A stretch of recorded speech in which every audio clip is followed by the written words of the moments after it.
नमस्कार। साझा पार्टीको पडकास्ट श्रृङ्खला साझा संवादमा यहाँलाई स्वागत छ। साझा संवाद जहाँ संवाद साझा हुन्छ र सम्मान पनि। र यो कार्यक्रमको नयाँ श्रृङ्खलामा आज हाम्रो माझमा हुनुहुन्छ नेपाल सरकारका कृषि, वन तथा पर्यावरण मन्त्री माननीय गीता चौधरी। मन्ज्यू, यहाँलाई स्वागत छ। धन्यवाद। आराम हुनुहुन्छ? एकदम सही। दिनहरू कसरी बितेछ? सरकारले 100 दिन कोटायो होइन? सरकारको 100 दिनभन्दा बाहिर रहेर यसो हेर्दाखेरि चाहिँ तपाईँ आफ्नो चाहिँ दिन चाहिँ? म चाहिँ बेसिकली काम चाहिँ एकदम थोरै काम भनेको काम चाहिँ एकदम थोरै समय बिताउने, बाँकी समय चाहिँ अलि बढी ट्राभल गर्ने, विभिन्न ठाउँमा जाने, जनताहरूको माझमा जाने, त्यस्तो खालको मान्छे हो पहिलेदेखि। तर अहिले चाहिँ लगभग 12 देखि 16 घन्टा चाहिँ मन्त्रालयमै बितिरहेछ। र सम्भवतः आज मात्रै होला मैले तपाईँको पोडकास्टमा आउनलाई समय मिलाएको आफ्नो लागि, होइन भने मैले कहिलेकाहीँ भ्याली बाहिर गएर फिल्ममै नै हुन्छु। सो मैले बिदा नलिकन यतिका दिन कटाएँ भन्नु पर्यो। हामीलाई चाहिँ थाहा छ मन्त्रीज्यूको ब्याकग्राउन्ड होइन, जस्तो तपाईँ अब अधिकार कर्मी पनि रहनुभयो, लामो समयसम्म तपाईँले वकालत पनि गर्नुभयो। तर धेरै मानिसले चाहिँ के भन्छ भन्दाखेरि गीता चौधरी चाहिँ सर्टसुट आउनुभयो राजनीतिमा अनि त्यसपछि झ्याक्कै मन्त्री भइहाल्नुभयो भन्ने खालको छ कि त्यति सहज थियो त गीता चौधरीलाई कञ्चनपुरबाट यहाँसम्म आउनलाई? म धेरै जस्तो चाहिँ म आफू पनि मिडियामा आउने मान्छे होइन र मिडियामा म आफ्नो स्टोरी चाहिँ धेरै भन्न पनि मन लाग्ने मान्छे होइन। किन भन्दाखेरि जुन मोटिभले लिएर आएँ कञ्चनपुरबाट यहाँ आउन मलाई धेरै सहज त थिएन। मैले एकदम सङ्घर्ष गरेर नै यहाँ पुगे जस्तो लाग्छ। म बच्चा हुँदाखेरि चाहिँ जहिले पनि वरिपरि के देख्थेँ त भन्दाखेरि कि त मेरो साथीहरू कमैया कमलरी अथवा कमलरी धेरै जस्तो साथीहरू अर्काको घर काम गर्न जाने र जो घर काम गर्न जानुहुन्थेन उहाँहरूलाई पढाइमा चाहिँ प्राथमिकतामा पढ्नुहुन्थेन। विशेष गरेर हामी महिलाहरू, मेरो वरिपरि बस्ने केटी साथीहरूको प्राथमिकतामा, उनीहरूको परिवारको प्राथमिकतामा चाहिँ छोरीलाई पढाउनुपर्छ भन्ने प्राथमिकताभित्र पर्थेन। यद्यपि म चाहिँ आफूलाई कतै न कतै म किन लकी मान्छु भने मेरो मम्मीले लामो समयदेखि अर्का घरमा, उहाँले भन्नुहुन्थ्यो मैले बिहे गर्नुभन्दा अगाडिसम्म चाहिँ म अर्का घरमा काम गर्थेँ। अब अहिले भन्नु पर्दाखेरि हामीले कमलरीमा बसेको थिएँ र उहाँलाई त्यो कमलरी बसेको भएर होला सायद मेरो छोरीलाई मैले पढाउनुपर्छ भनेर त्यो अठोट थियो। र मेरो हजुरबुवा पनि कमैया नै हो। मेरो हजुरबुवा कमैया हुनुहुन्थ्यो तर हजुरबुवाको एउटा अठोट थियो, उहाँले आफ्नो छोराहरूलाई पढाउनु भयो। हाम्रो गाउँमा चाहिँ विशेष गरेर मेरो समुदायमा चाहिँ दुईटा वर्ग छ क्या, एउटा कमैया कमलरी वर्ग छ, एउटा चाहिँ जमिनदार वर्ग थियो।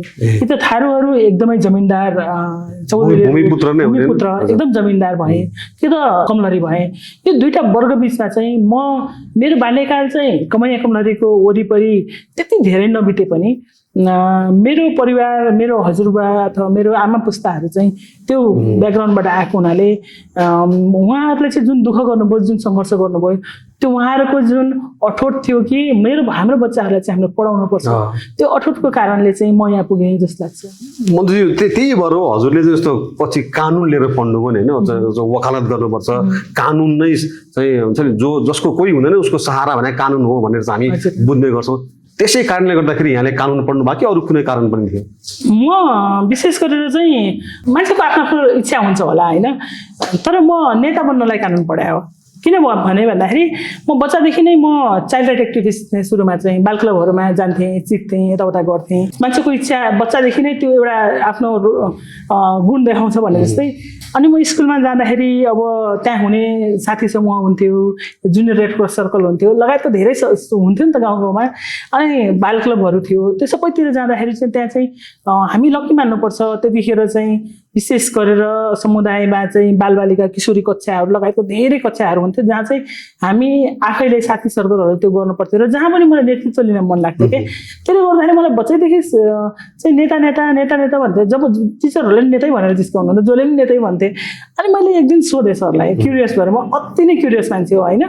अनि सर यो नेता भने के हो भन्दा, नेता भनेको अब यो अर्काको नेतृत्व गर्ने मान्छे, किनकि हामी त पोलिटिक्सलाई त ब्याड पोलिटिक्स भन्दै आयौँ नि त। तर पछि मैले त्यो सोधिसकेपछि उहाँले के भन्नुभयो भने राजनीति गर्ने मान्छे मात्र नेता होइन, एउटा समूहको नेतृत्व गर्ने मान्छे पनि नेता हो। यसो हेर्दै जाँदाखेरि अनि पछि मैले अब पछि बुझ्दै गएँ, अलि ठुलो भएपछि मलाई पनि चासो लाग्दै गयो समुदायका मुद्दाहरूमा, महिलाका मुद्दाहरूमा, बालबालिकाका मुद्दाहरूमा। मैले त्यो कुराहरू चाहिँ अलिअलि आफ्नो स्कुल लेभलमा, आफ्नो गाविसमा त्यसरी गर्दै जाँदाखेरि चाहिँ मलाई एक दिन चाहिँ हामीले यो तपाईँको त्यतिखेर माओवादी जनयुद्ध अति नै चर्का थियो। त्यो माओवादी जनयुद्धमा हामीले कुन हिसाबमा बितायौँ, कसरी बितायौँ त्यो त हामीलाई मात्र थाहा छ। एकदमै हजुरलाई भनौँ त्यतिखेर चाहिँ म थारू हो भन्नलाई कहिलेकाहीँ डर लाग्थ्यो कि हाम्रा साथीहरू अहिले पनि बेपत्ता हुनुहुन्छ हामीसँग पढेको। हाम्रो गाउँमा आर्मीको कुटाइ नखाएको कोही मान्छे हुँदैन। थारू भन्ने बित्तिकै त्यो माओवादी हो भन्ने एउटा पर्सेप्सन थियो कि त्यतिखेर आर्मी र पुलिसहरूको। र कुनै दिन जाँदाखेरि आर्मीले एउटालाई समातेर लगेको देखेको हाम्रै बाटो देखिन्थ्यो। कहिलेकाहीँ स्कुल पढ्दा पढ्दै भित्र त्यतिखेर जनवादी शिक्षा भन्ने माओवादीको उहाँहरू पढाउन आउनुहुन्थ्यो, वरिपरि आर्मीहरू हिँडेको, त्यो त्रासको बिचमा पढेको मान्छे हो होइन। त्यति हुँदा नि नेता बन्ने रहर चाहिँ थियो यहाँमा होइन। यो सबै कुरा गर्दाखेरि चाहिँ मैले के देखेपछि यो शान्ति भयो नि त। शान्ति भएपछि 2-4 जना हाम्रो गाउँको मान्छेहरू कोही सांसद भए, भनेको हाम्रो थारू कम्युनिटीको मान्छेहरू, हामीले चिनेको मान्छेहरूको पनि कोही न त्यस्तो ठाउँमा पुग्नुभयो। अनि त्यो हुँदाखेरि चाहिँ मैले कान ल्याकिङ पाएँ त भन्दाखेरि यो पढेन भने कहीँ न कहीँ चाहिँ मान्छेले चाहिँ त्यो नलेजलाई मापन गर्दो रहेछ एउटा लेभलमा पुगिसकेपछि भनिसकेपछि। अनि मैले एक दिन चाहिँ म फेरि टिचरहरूसँग सबैभन्दा नजिक मान्छे हो कि सर यो नेता बन्नलाई के गर्नुपर्छ भनेर भने होइन, के पढ्नुपर्छ भनेर। अनि एकजनाले चाहिँ के भन्नु, तपाईँ ल पढ्नुहोस्, किनकि नेता बनिसकेपछि पोलिसीहरू बनाउनुपर्छ, यस्तो बनाउनुपर्छ, त्यस्तो बनाउनुपर्छ। नेता भनेपछि त हाम्रो नगर सांसद त्यही त हो नि त होइन, सांसदहरू यताउता थियो त्यतिखेर चाहिँ। अनि ल ठिक छ भनिसकेपछि मैले त्यसरी खोज्न थालेँ कानुन कहाँ पढाइ हुन्छ, कसरी पढाइ हुन्छ। अनि यो खाने मुखलाई जुङ्गाले छेक्दैन भने जस्तै अब परिवारमा चाहिँ के थियो त भन्दाखेरि अब म एकदमै निम्न मिडल क्लास फ्यामिलीबाट आउँछु होइन। त्यतिखेर हाम्रो बुवाले पनि लेबरी गरेर नै पढाउनु भएको हामीलाई। र त्यसपछि सोध्दै जाँदाखेरि मैले चाहिँ कहिले पनि यो फिल गरिनँ कि मलाई पढ्नु मात्र थियो कि मसँग पैसा छ कि छैन भनेर मैले कहिले हेरिनँ। किन भन्दाखेरि जब तपाईँ पढ्न थाल्नुहुन्छ भने कहीँ न कहीँ केही न केही उपाय लाग्छ भन्ने जस्तै मैले मेरो धेरै जस्तो पढाइहरू मैले छात्रवृत्तिमा पढेको हो। र त्यसका निमित्त मैले त्यो छात्रवृत्ति खोज्नको लागि पनि म आफै हिँड्थेँ क्या। कहाँनिर कसैले यो पढाइ पढ्नको लागि छात्रवृत्ति दिनुपर्छ भन्यो भने म त उहाँलाई सोधिहाल्थेँ किन कसरी छात्रवृत्ति पाउने भनेर। यही प्रक्रियामा चाहिँ त्यो शान्ति निर्माता मध्यस्थताकर्ता भन्ने यो गाउँ गाउँमा त्यतिखेर चाहिँ केही अर्गनाइजेसनहरूलाई चाहिँ हामीलाई त्यो गर्नुहुन्थ्यो। र त्यसमा चाहिँ म चाइल्ड क्लब एक्टिभिस्ट थिएँ, चाइल्ड क्लबमा थिएँ र चाइल्ड राइटको बारेमा हामी गर्थ्यौँ। र उहाँहरूलाई केही सडक नाटक देखाउनु पऱ्यो, केही देखाउनु पऱ्यो अथवा केही गाउँमा प्रचार प्रसार गर्नु पऱ्यो भने हामीले प्रयोग गर्नुहुन्थ्यो क्या। हामी बाल क्लबको बच्चाहरूलाई जिम्मा लिँदा हामीलाई पनि क्लबमा अलिअलि आम्दानी हुन्छ भनेर त्यो गर्थ्यौँ। गर्ने क्रममा एक दिन कार्यक्रममा थियौँ र उहाँले के भन्नुभयो भने हामी कानुन पढाउनलाई स्कलरसिप दिन्छौँ। हामीलाई काठमाडौँ पनि कस्तो थाहा छैन, केही पनि थाहा छैन, कहाँ पढाइ हुन्छ के पढाइ हुन्छ भन्दाखेरि म त्यतिखेर +2 लिएर बसेको थिएँ। र मलाई के थाहा थियो भने यो ब्याचलर सकेपछि पढ्न पाइन्छ भन्ने थियो। तर त्यतिखेर चाहिँ उहाँले होइन +2 पछाडि पनि पढ्न पाइन्छ भन्नुभयो। अनि त्यसपछि उहाँसँग सोधेँ। अनि उहाँले नै त्यही टिममा आउने मान्छेहरूले नै यसरी पढ, यो गर, त्यो गर भनिसकेपछि आएर जेएस पढ्यो। त्यस कारणले होला होइन अहिले पनि हजुर जस्तो अहिले चाहिँ कानुनको अभाव हुँदाखेरि चाहिँ काम गर्न अप्ठ्यारो हुन्छ भनेर यहाँ बुझ्नु भएको र रातसम्म पनि मन्त्रालयमा बसेर कानुनहरू चाहिँ कसरी तर्जुमा गर्ने भन्नेमा त्यो अनुभवले चाहिँ कतिको सघाउँदो रहेछ मन्त्रीज्यू त्यसमा? एकदम धेरै सघाउँदो रहेछ। मलाई वन र कृषि मन्त्रालयको विशेष गरेर चाहिँ हामीले धेरै मन्त्रालय हामीले पढ्दाखेरि नै यो एग्रिकल्चर ल, एग्रोनोमी ल होइन, एग्रिकल्चर ल भन्छन्, अनि फोरेस्ट्री ल यस्तोहरू पढ्नुपर्छ। त्यो पढ्दाखेरि चाहिँ एउटा कुरा चाहिँ हामी पढ्दाखेरि नै लको ग्याप छ भन्ने कुरा थाहा भइसकेको थियो, किनकि हामीसँग कृषि ऐन थिएन, कृषि नीति थिएन। अब यस्तो हामी त कृषि प्रधान देश भनेर भनिरहेछौँ। अर्को कुरा चाहिँ म आफू पनि आदिवासी जनजातिको क्षेत्रमा लामो समयदेखि काम गरेँ। हामी जल जङ्गल जमिनको चाहिँ पक्षमा वकालत गर्ने मान्छे हो होइन। हाम्रा धेरै समुदायहरू चाहिँ हाम्रो समुदाय त सबै कृषि बेस नै हो र त्यसमा पनि जल जङ्गल जमिनको चाहिँ स्वामित्वमा अथवा त्यो एडप्ट गरेर बस्ने समुदाय हो। तर त्यसमा चाहिँ हामी लडाइँ लड्दै गर्दाखेरि जहिले पनि कहाँनिर ग्याप हुने त भन्दाखेरि हामी सडक आन्दोलन गर्दाखेरि अथवा सडकबाट हामीले चाहिँ त्यसको एडभोकेसी गर्दाखेरि त्यो ग्याप मलाई थाहा थियो। र वनमा यति धेरै अपर्च्युनिटी छ, हाम्रो अबको विश्व चाहिँ जोसँग चाहिँ नेचुरल रिसोर्सेस छ त्यो धनी देश हो जस्तो लाग्छ। त्यस्तो ठाउँमा पनि मैले सबै कुराहरू चाहिँ कहीँ न कहीँ लको ग्याप छ। अनि आउने बित्तिकै म मन्त्रालयमा आउने बित्तिकै सबै मन्त्रालय मन्त्रीहरूको फोन सबैजनाले चाहिँ मन्त्रीजी यहाँनिर ग्याप छ, मन्त्रीजी यहाँनिर, किनकि सबैको काम गर्दाखेरि जस्तो ऊर्जाको काम गर्दाखेरि, पूर्वाधारको काम गर्दाखेरि, हजुरको भूमिको काम गर्दाखेरि, जुनसुकै मन्त्रालयको काम गर्दाखेरि वनमा ठोकिनु पर्ने र सबै काम जाँदाखेरि त अब तपाईँ त्यहाँनिर भइसकेपछि ड्यू प्रोसेस फलो गर्नु पऱ्यो, कम्प्लायन्सेसहरू मिट गर्नु पऱ्यो। त्यो मिट नगरिकन त जो कोहीले पनि सक्दैन। यो सबै हेर्दाखेरि कहीँ न कहीँ ग्याप छ भन्ने फिल भएर यसपटक हाम्रो सरकारले नै कानुन नभएको कारणले विकास रोकिनु भएन, कानुन नभएको कारणले जनताले दुःख पाउनु भएन भन्ने सबमा हामीले कानुन निर्माणको वर्ष भनेका छौँ र मैले पनि त्यसैलाई नै अगाडि बढाएका छु। बिचमा जस्तो अब यहाँ बिचमा त युवा परिषदमा पनि आउनुभयो होइन, भने त त्यो राजनीतिलाई अगाडि बढाउने कुरामा जस्तो एडभोकेसी, त्यसपछि तपाईँ अरू कुरा सानैदेखि तपाईँ बाल क्लबहरूमा आबद्ध भइरहेको कारण युवाहरूको मुद्दा पनि सँगसँगै स्थापित गर्नुपर्छ भन्नेमा पनि यहाँहरू लाग्नु। अहिले झन् युवा वयमै मन्त्री हुनु भएको छ होइन। अब त्यो हाम्रो नेपालको समग्र युवाहरूको पर्सपेक्टिभलाई चाहिँ हेर्दाखेरि चाहिँ कस्तो पाउनुहुन्छ? विशेष गरेर मैले मेरो उमेर अनुसारको एडभोकेसी स्टार्ट गरेँ। म बालबालिका हुँदाखेरि म बाल क्लबहरूमा बसेर काम गरेँ। युवा हुँदाखेरि युवा समूहसँग विशेष गरेर हामीले युथ एडभोकेसी नेपाल त हामीले पनि दर्ता गरेको संस्था अहिले मजाले काम गरिरहेछ। र युवा परिषद गठन गर्दाखेरि हामीले आन्दोलन गरेको मान्छे हो। राष्ट्रिय युवा परिषद युवा मन्त्रालय छुट्टै हुनुपर्छ भनेर आन्दोलन गर्ने व्यक्तिमध्ये हामी पनि हो। भनेको हामी त्यो पहिले त शिक्षा मन्त्रालयमा थियो, युवाको विभाग थियो, शाखा थियो। त्यो शाखाबाट मन्त्रालयसम्म चेन्ज गर्नेको त्यो दूरीमा पनि त हामी त पार गरेका छौँ नि त। यतिकै राष्ट्रिय युवा परिषदको सदस्य मात्र देख्नु भएको छ होला, तर राष्ट्रिय युवा परिषद बनाउनदेखि लिएर युवा मन्त्रालयमा बनाउने जुन हाम्रो आन्दोलन थियो त्यसमा चाहिँ राजनीतिक दल, सिभिल सोसाइटी सबैले गर्यो। त्यस पछाडि हामी चाहिँ सिभिल सोसाइटीबाट आउँथ्यौँ र राष्ट्रिय युवा परिषद बनाउनुमा सिभिल सोसाइटीको एकदम धेरै भूमिका छ क्या, विशेष गरी त्यताको युवाहरूको। पछि जब राष्ट्रिय युवा परिषद बन्ने भयो अनि सबै मान्छेहरू चाहिँ कहाँबाट आयो त भन्दाखेरि पोलिटिकल पार्टीबाट आउने भन्ने देखियो क्या होइन। त्यसमा पनि हामीले फेरि लडाइँ लडिसकेपछि होइन भनिसकेपछि अहिले सिभिल सोसाइटीबाट भनेको सामाजिक रूपमा जो युवाहरू काम गर्नुहुन्छ त्यहाँबाट पनि 4 जना जान पाउँछ क्या। त्यसमध्येबाट म पनि एकजना चाहिँ हाम्रो संस्थाबाट रिप्रेजेन्ट गरेर गएको थिएँ। राम्रो भयो, त्यसले पनि मेरो चाहिँ एउटा सरकारसँगको काम गराइ, त्यसमा पनि पर्सपेक्टिभ त्यसमा पनि ल्यायो।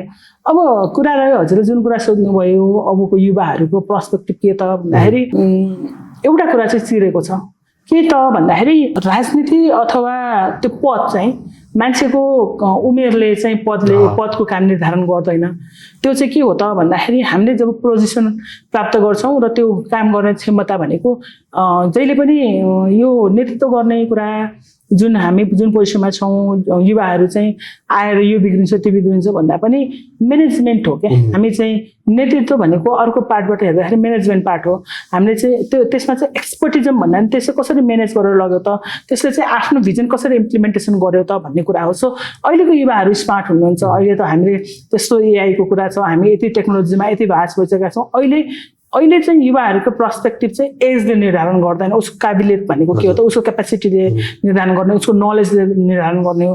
हिजोको दिनमा तपाईँ हामी नै हेरौँ, पहिले हामीले पढ्ने कुरा र अहिलेको बच्चाहरूले पढ्ने कुरा भास्ट डिफ्रेन्स छ। अहिले त सर्ट टाइममा पनि हामीले बेस्ट लर्निङहरू लिन सक्छौँ। त्यसैले यो पर्सपेक्टिभहरू चेन्ज हुनु भयो। अहिले त हुन्छ अब तपाईँको चाहिँ 25 वर्ष नागिसकेपछि त मान्य हुने भन्ने कुरा पनि अलिक सामान्य जस्तो देखाएको छ अहिले यो पटक चाहिँ। नभए त पहिला त 30, 35, 40 वर्ष नपुगेका त मान्य नै हुँदैन। अनि त्यसले पनि अलिक काहीँ न काहीँ हाम्रो चाहिँ राजनीतिक सचेतनालाई पनि वृद्धि गरेको छ भन्ने लाग्छ होइन। अब मान्य भइसकेपछि मन्त्री हुने कुरा चाहिँ यहाँले कतिखेर चाहिँ पत्तो पाउनुभयो यहाँले? यस्तो भएको थियो, मलाई धेरैजनाले चाहिँ अब थारू कम्युनिटीबाट मन्त्री भयो भने तिमी पनि क्यान्डिडेट हो भन्नेसम्म चाहिँ त्योसम्म चाहिँ सुनेको थियो। म त के भएको थियो भन्दाखेरि मलाई खासमा भन्ने पर्दाखेरि हामीले मुद्दा उठाउनको लागि चाहिँ सांसद पनि एकदमै ठुलो प्लेटफर्म थियो मेरो लागि होइन। त्यो ठुलो प्लेटफर्ममा चाहिँ मैले चाहिँ आफ्नो म यो सांसद भएपछि यो गर्ने त्यो गर्ने एउटा टिम बिल्डिङमा त्यसरी चाहिँ म वर्कआउट नै गरिरहेको थिएँ, कसरी चाहिँ आफ्नो प्रभावकारिता देखाउने भन्ने कन्टेक्समा चाहिँ हामीले चाहिँ त्यसमा चाहिँ वर्कआउट गरि नै रहेको थियौँ। अथवा गर्नुपर्छ, राम्रो गर्नुपर्छ भन्ने थियो। किन भन्दाखेरि त्यो कानुन बनाउनका निमित्त मैले ग्याप देखाएको थिएँ। हामीले अदालतमा प्र्याक्टिस गर्दा पनि ग्यापहरू देखिन्छ नि त, सबै कुरा गरेर ठिकै मैले त यसरी बनाउनुपर्छ कानुन, विशेष गरेर समुदायको जुन समुदायबाट आइयो त्यो समुदायको मुद्दाहरू उठाउनको लागि, युवाका कुरा, आदिवासी जनजातिका कुराहरू उठाउनको लागि चाहिँ काम गर्छु होला जस्तो लाग्थ्यो। अब मन्त्रीको कुरा चाहिँ अलिकति हास्यास्पद भनेको नेतृत्वले मलाई जुन हिसाबमा पार्टीले विश्वास गरिदियो त्यो एकदमै ग्रेटफुल, यति ग्रेट अपर्च्युनिटी हो कि त्यसमा त मैले थ्याङ्कफुल हुनैपर्छ।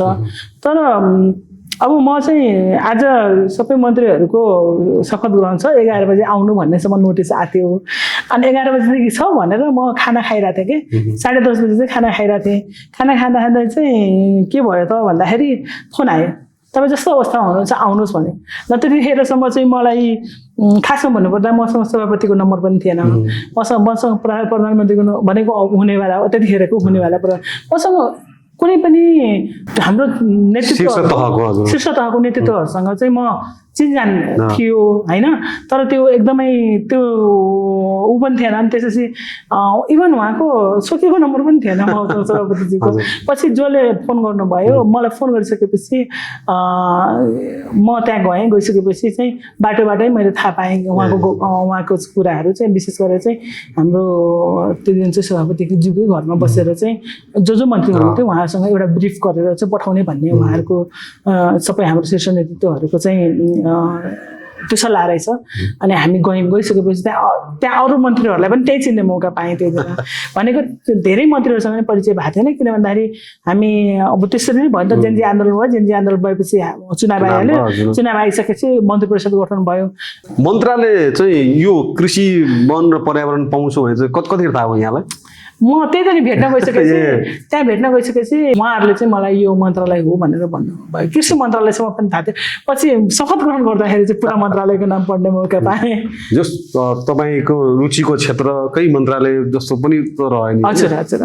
त्यो लामो समय तपाईँ यसमा काम पनि गरिरहनु भएको थियो होइन? धेरै विशेष गरेर चाहिँ म यो वातावरणको क्षेत्रमा जल जङ्गल जमिनको क्षेत्रमा त हामीले मुद्दा उठाउँदै आएको र त्यसमा चाहिँ केही हिसाबमा मैले राष्ट्रिय र अन्तर्राष्ट्रिय रूपमा त्यो कुराहरूलाई चाहिँ लिड नै गरिरहेको थिएँ। कृषि भनेको कृषि त अब हाम्रो रुटै हो होइन। किन भन्दाखेरि पुर्खादेखि नै हामीले त्यसमा काम गरेर मेरो अहिले पनि म घर गयो भने खेतै जानु भनेको के हो भने मेरो मम्मी बुवाहरू अहिले पनि खेतीपाती नै गर्नुहुन्छ। मलाई सबै कुरा गर्न आउँछ खेतीपातीको। जस मलाई म कृषिमा चाहिँ म धेरैजना भन्दा म चाहिँ कृषि प्र्याक्टिकली बुझेको मान्छे हो जस्तो लाग्छ। किन भन्दाखेरि मलाई हलो पनि जोत्न आउँछ, मलाई धान पनि लाउन आउँछ, मलाई सबै काम गर्न आउँछ।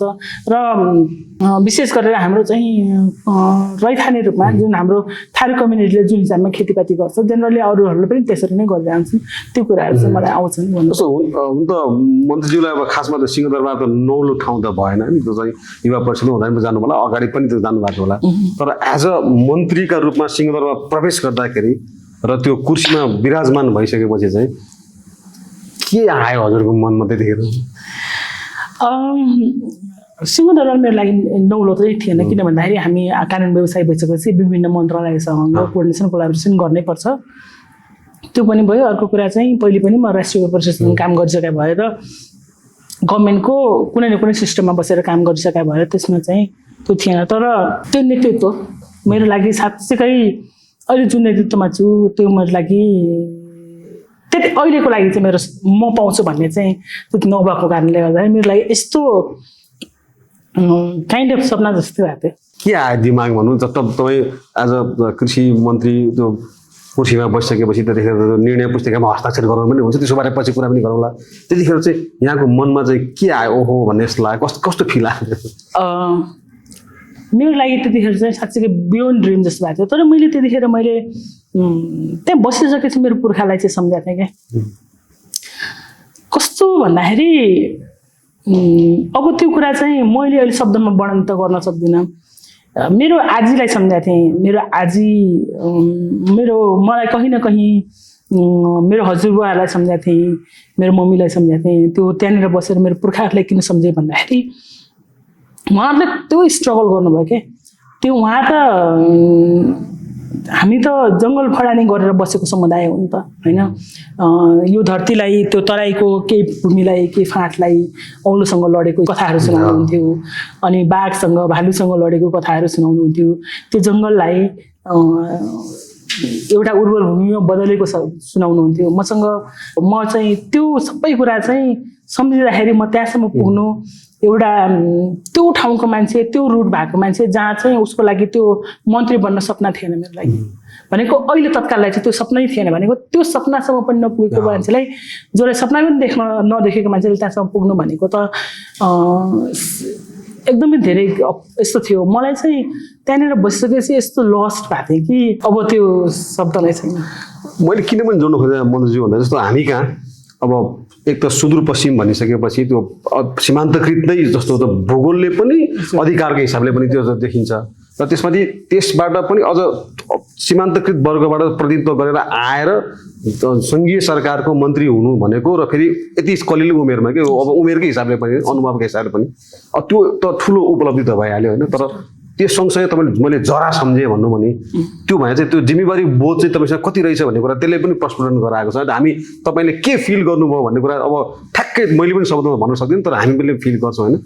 सायद त्यही भएर होला कि के हो, मलाई अहिले चाहिँ लाग्यो कि भन्छ कृषि मन्त्री गीता चौधरीले चाहिँ अब हुन्छ नि निर्णय पुस्तिकामा चाहिँ जुन आएको थियो बजेटले आएको निर्णय हस्ताक्षर गर्नु भएन भनेको चाहिँ त्यो चाहिँ जिम्मेवारी बोध रहेछ कि मलाई लाग्यो। त्यतिखेर चाहिँ हजुरलाई के लागेको थियो? एउटा कुरा चाहिँ कस्तो छ भन्दाखेरि मलाई फाइल त्यो दिन फाइल ल्याउनु भयो, ल्याइसकेपछि तर जेनरली चाहिँ मलाई जहिले पनि जे पनि ल्याइदिन्छ त्यो विवादित भइन्छ अथवा के भइन्छ विचार गरेर गर्नु है भन्ने साथीहरूले पनि भन्नुभएको थियो। अनि ल ठिक छ नि त भनेर चाहिँ जेनरली मैले सुनि नै राखेको थिएँ। किन भन्दाखेरि म विशेष गरेर यो अभियन्ता भएको कारणले मैले धेरैवटा सबै जस्तो सांसदहरूसँग, मन्त्रीहरूसँग, विशेष गरेर मेरो समुदायको उहाँहरूसँग चाहिँ हामीले क्लोज कनेक्सनमा पहिले पनि काम गरे भएर होला है। जहिले पनि यस्तो हुनसक्छ, मैले यो डिसिजनमा यस्तो गरेँ भने कहीँ न कहीँ त्यो सुनेको भएर पनि होला मलाई अलिक सोच विचार गरेरै गर्नुपर्ने मन थियो। त्यही भएर मैले त्यो दिन साइन गरेन, कुनै पनि फाइलमा साइन गरेँ। अब यो पटक त फेरि मन्त्रालय पनि अरूबाट मर्ज भएर आयो होइन। जस्तो कृषि भयो, अलिअलि चाहिँ वातावरण पनि भयो, अब चाहिँ वन र पर्यावरण भएको अलि त्यो जुन मर्ज भयो नि त्यसले चाहिँ यहाँलाई काम गर्न सजिलो भएको छ कि अथवा अप्ठ्यारो भएको छ, के भएको छ? होइन, मलाई सुरुमै जिम्मेवारी दिँदाखेरि नै त्यो मन्त्रालय मेरै मातहतमा थियो। अहिले चाहिँ एउटा मन्त्रालय भयो, तर पहिले चाहिँ दुइटै मन्त्रालयको पोर्टफोलियो म एउटै मन्त्रीले चलाइरहेको थिएँ भनेको मैले लगभग 1.5-2 महिनासम्म चाहिँ मैले वन मन्त्रालय, वन तथा पर्यावरण के अरे वन वातावरण मन्त्रालय भन्ने थियो, यतातिर कृषि तथा पशुपक्षी भनेको दुईवटा मन्त्रालयको पोर्टफोलियो एउटा मन्त्रीले चलाएको हो। त्यो पोर्टफोलियोलाई चाहिँ मर्ज गराएर सुरुदेखि नै सेम पोर्टफोलियो भनेको अहिले मर्ज भएर एउटा मिनिस्ट्री भयो, तर 2 महिनासम्म चाहिँ दुईवटा मिनिस्ट्रीलाई एउटा मन्त्रीले चलाएको भन्ने त्यसरी भयो। तर अहिले मर्ज भइसकेपछि काम गर्न सजिलो भएको छ भन्ने खालको अहिले कम्पेरेटिभली कस्तो भयो भने एउटै प्रशासन भयो, एउटा सबै कुराको चाहिँ प्रशासनिक कुराहरू चाहिँ एउटै भयो क्या। सचिव पनि एउटै हुनुभयो, पहिले 2टा सचिव हुनुहुन्थ्यो भनेपछि अहिले प्रशासनिक कुरा जोडिँदाखेरि चाहिँ प्लानिङ गर्न सजिलो भयो। अस्तिसम्म के थियो भने प्रशासनिक कुनै कुरा पनि कनेक्टेड थिएन। त्यो नहुँदाखेरि सबै मन्त्रालयको चाहिँ फरक स्टेटस थियो। मैले डिसिजन गर्दा नि फरक हिसाबमा गर्नु पर्थ्यो। म वन मन्त्री भएर गर्नु पर्थ्यो, यतातिर कृषि मन्त्री भएर गर्नु पर्थ्यो भनेपछि प्रशासनिक कुरा एउटै हुँदाखेरि चाहिँ निर्णय प्रक्रियामा चाहिँ अलिकति सहज हुन्छ। अब हामी कहाँ चाहिँ यस्तो पर्सेप्सन कस्तो छ भने मन्त्री जस्तो अब कृषि मन्त्री हुने बित्तिकै सबै उत्पादन गर्ने त कृषिले नै हो, सबै चिज चाहिँ कृषि मार्फत आउनुपर्छ भन्ने खालको बुझाइरहेको छ।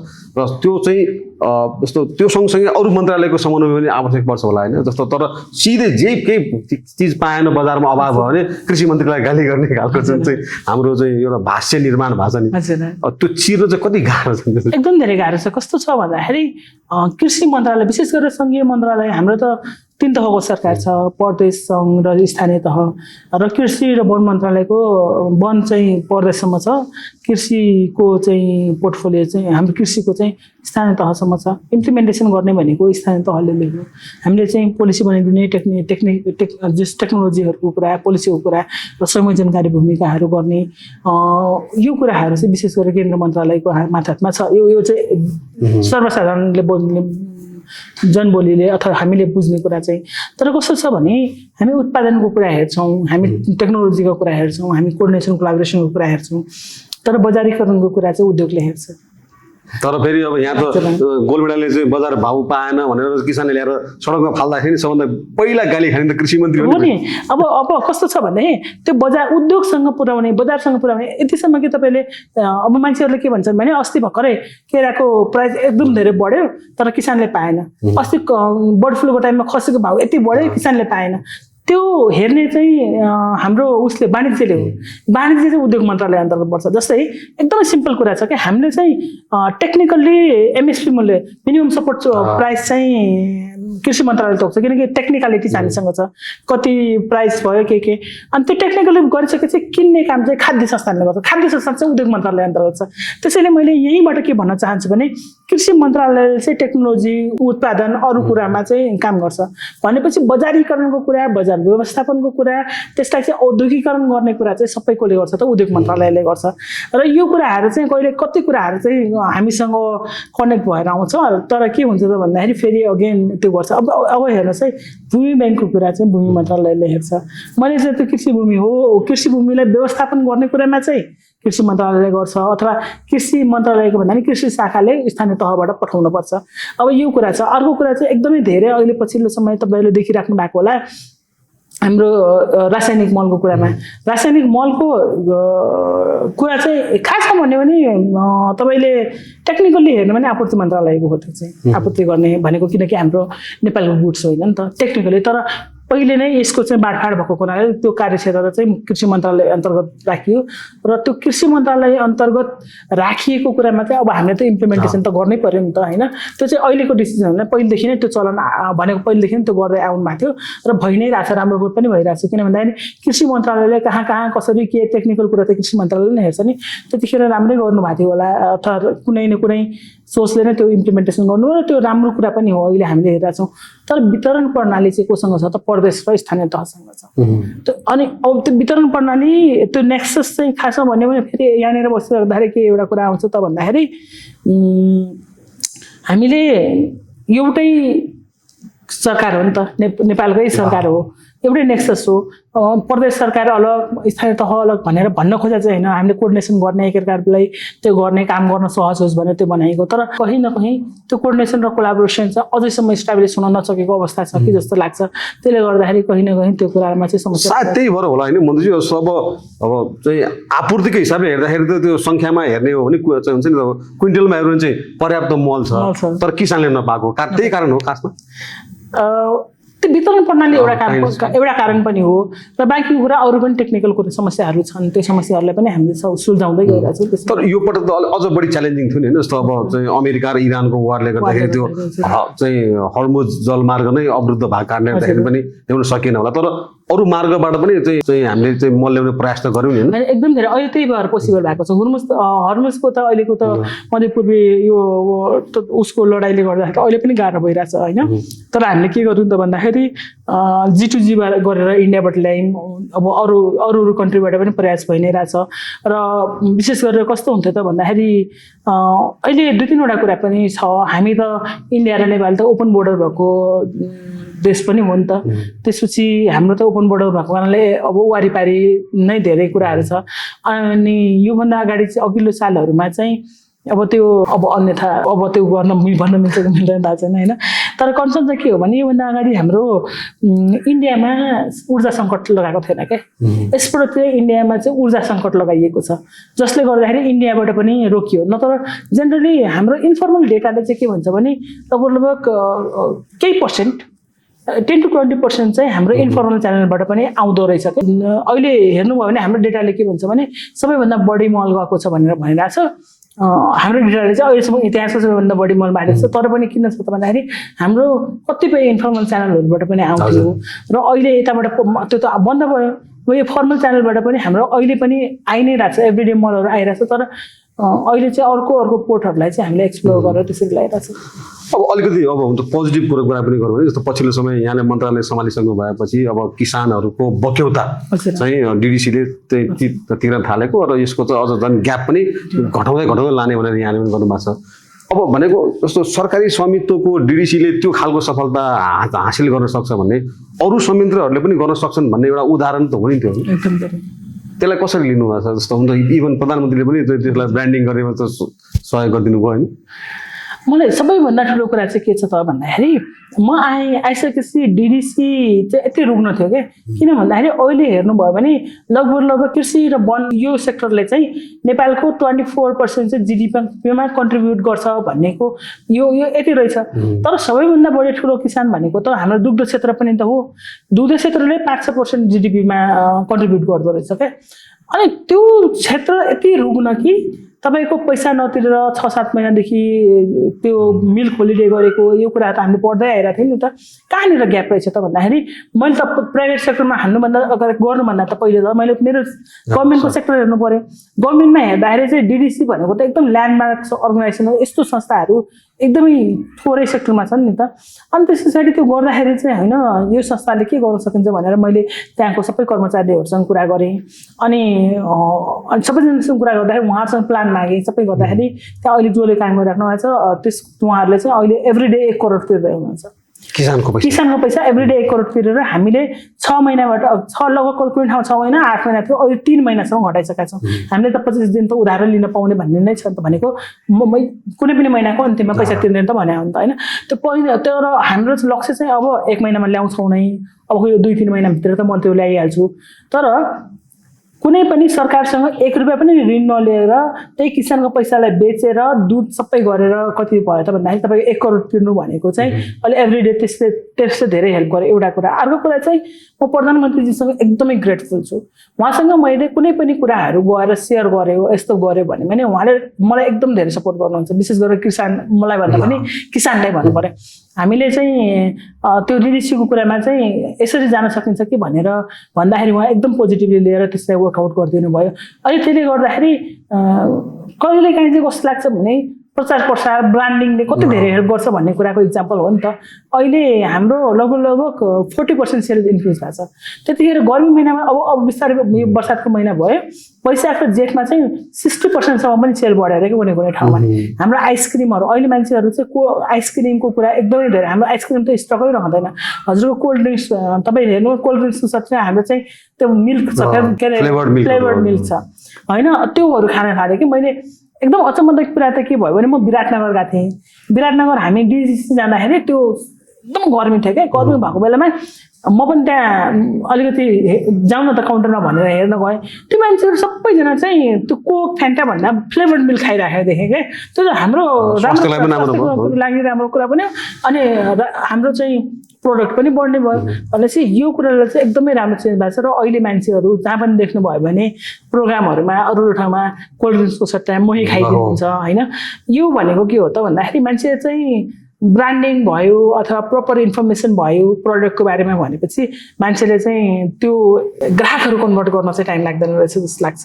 अनि त्यसमा पनि अब अर्को कुरा यसरी चाहिँ गर्दाखेरि चाहिँ एकदमै सहज पनि भएको छ। सो अहिले डिडिसीमा लगभग हामी आइसकेपछि 50 करोडभन्दा बढी पैसा चाहिँ गइसकेको छ। 1 रुपियाँ पनि ऋण नलिएर कतैबाट पनि त्यो जुन चाहिँ हाम्रो प्रत्येक दिन सेल भएको पैसाले नै हामीले त्यो पैसा तिर्ने, त्यसलाई चाहिँ रोटेट गरिरहेको छ त्यही पैसालाई।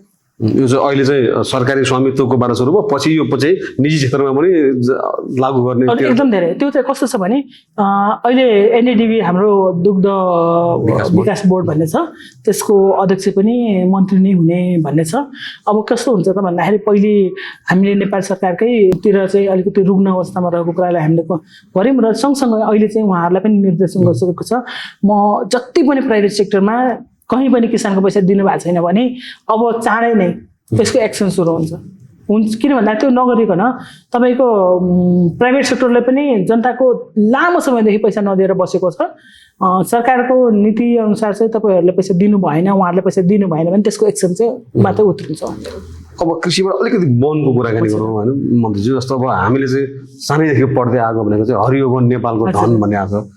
अब यो हाम्रो यहाँ वन चाहिँ छ तर त्यो वनले धन दिएन भन्ने चाहिँ कुरा पनि आएको छ नि। अब यो वनलाई कसरी धनतर्फ चाहिँ रूपान्तरण गर्ने भन्ने के छ यहाँको? हामीले हुन त मैले योभन्दा अगाडि संसदमा पनि बोलिसकेको कुरा हो। हामीले पनि बच्चादेखि हरियो वन नेपालको धन, नेपाल कृषि प्रधान देश हो भनिरहेको आएको हो नि त। यो कृषि प्रधान देशमा चाहिँ हामीले सबैभन्दा बढी किसान बन्न कोही पनि रुचाउँदैन। आजको दिनमा भन्नुभयो भने म किसान, मेरो बुवा किसान हुनुहुन्थ्यो भन्ने भन्दा पनि अब कुनै अर्को अप्सन छ कि भनेर खोज्ने व्यवस्था छ नि त। त्यस्तै नेपालको हरियो वन नेपालको धन भन्ने त भयो, तर त्यो धनलाई हामीले कसरी सदुपयोग गर्ने त भनेको धन त धनै हो होइन।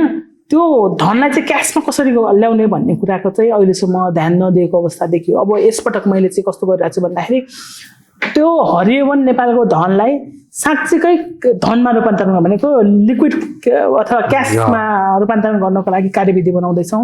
त्यसको योजनाहरू पनि बन्दैछ।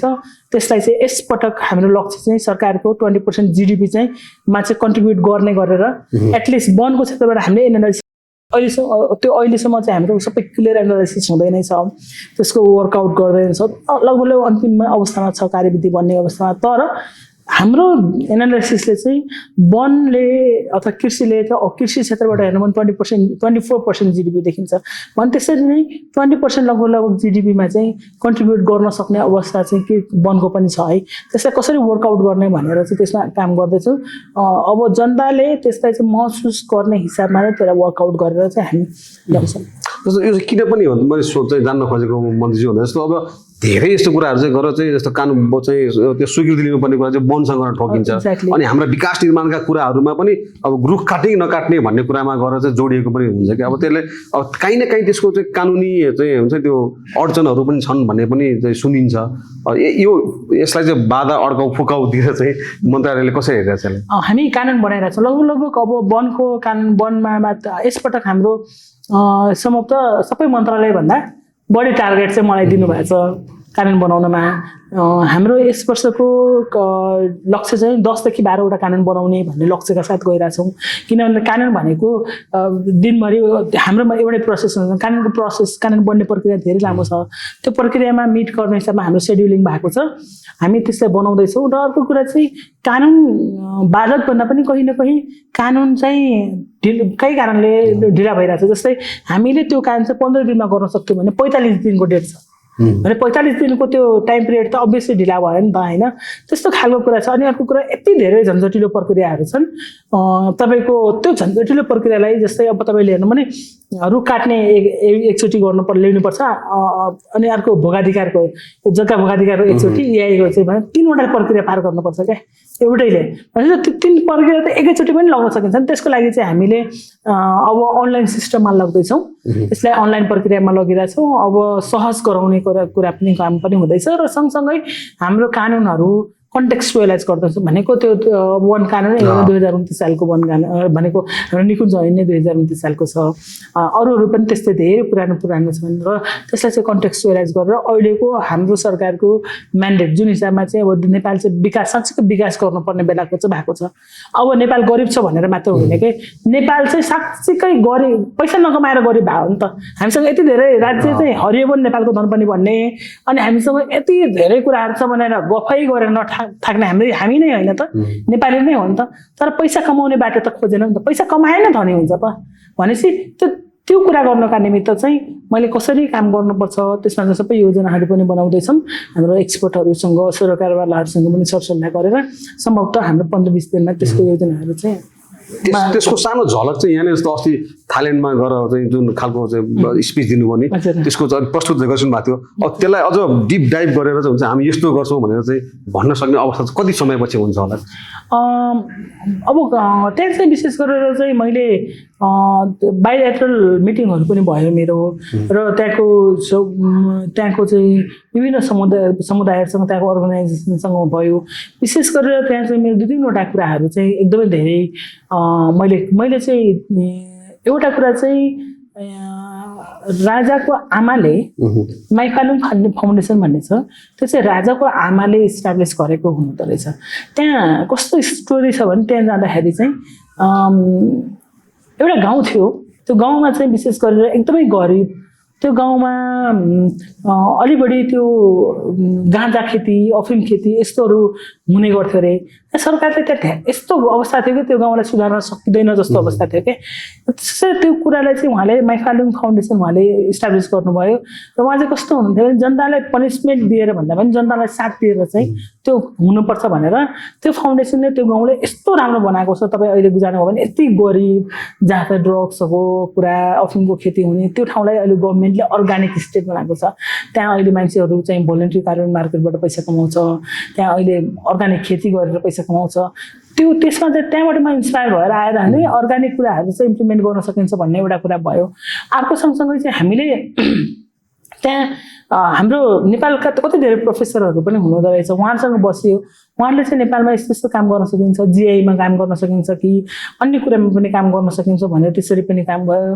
र मैले सेभ एलिफेन्ट फाउन्डेसनसँग बसेर कुरा गर्दा बायोलेटरल मिटिङहरूमा चाहिँ उहाँहरूले चाहिँ अहिले एलिफेन्ट स्याङ्चुरी बनाउन सकिन्छ कि भनेर अहिले सुप्रिम कोर्टले त हाम्रो फैसलै गरेछ त हाम्रो एलिफेन्टहरूलाई चाहिँ बाँधेर चाहिँ पाल्न नपाउने भनेर त्यसको लागि चाहिँ ठ्याक्कै म त्यहाँबाट काम गरेर आउँदा यहाँ सुप्रिम कोर्टको फुल डिसिजन पनि आयो र यो सबै कुराले गर्दाखेरि चाहिँ के भयो भने कहीँ न कहीँ र अर्को कुरा हामी युनाइटेड नेसनमा गएर के क्लेम गऱ्यौँ त भन्दाखेरि हाम्रो जलवायु वित्तको कुरा होइन अनि यो चाहिँ विशेष गरेर चाहिँ यो वनलाई चाहिँ इकोनोमीसँग जोड्न कसरी सकिन्छ त भन्ने कुराहरूमा मैले रेज गरेँ र अर्को कुरा चाहिँ के भयो त भन्दाखेरि हामीलाई चाहिँ जहिले पनि के देखियो त भन्दाखेरि हामीले रुख मात्र पाल्यौँ अथवा हामीले चाहिँ वातावरण जोगाउनमा एकदमै राम्रो योगदान छ तर हामी नै यस्तो देश हो कि जहाँ चाहिँ वातावरण क्षति हामीले भोग्नुपर्ने हाम्रा हिमालयन ग्लासियरहरू मेल्टिङ भएर हामीलाई नै असर गर्ने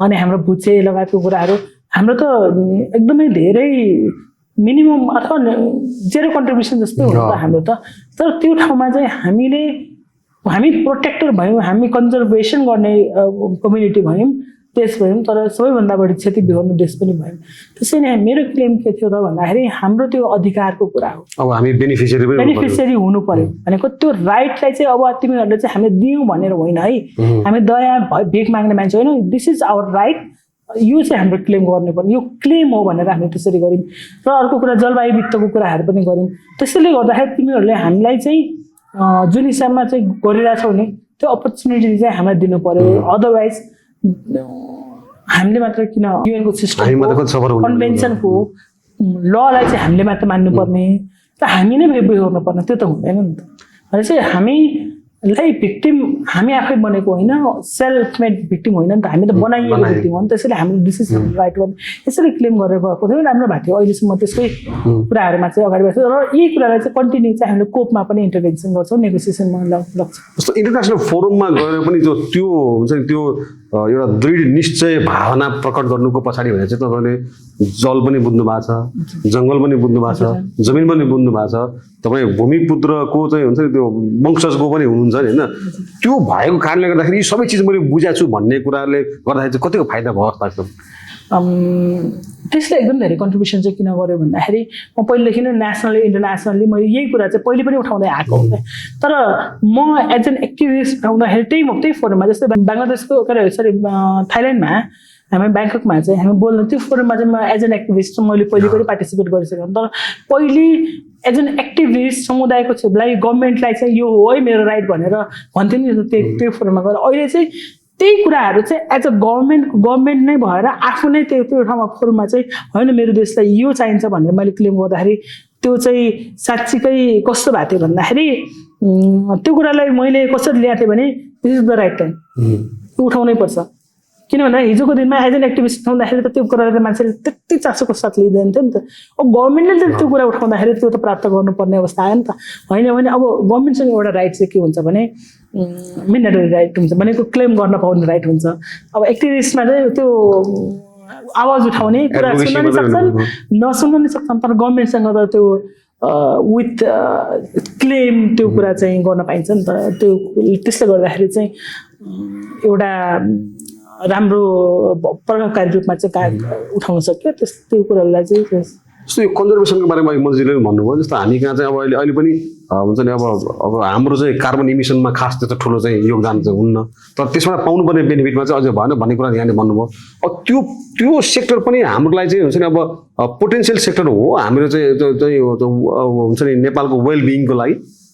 एकदमै कस्तो छ भन्दाखेरि हामीले हेर्नुभयो भने जेनरली के हो त भन्दाखेरि कार्बन इमिसन गर्नेले कार्बन इमिसन नगर्ने कन्ट्रीलाई पे गर्नुपर्छ भनेर बेसिक सिद्धान्त हो नि त होइन। जसले जस्तो तपाईँले कार्बन कति भन्दाखेरि मिनिमम अहिलेको वर्ल्डको मिनिमम स्ट्यान्डर्डहरूमा 2.5 हो क्या होइन। 2.5 भन्दा कसैले बढी कार्बन इमिसन गरिरहेको छ भने त्यसले चाहिँ नगर्ने मान्छेले अथवा जसले चाहिँ कार्बन जोगाइदिइरहेछ भनेको कार्बन उत्सर्जन गरिरहेको छैन भने नेपालबाट गरिरहेको छैन होइन।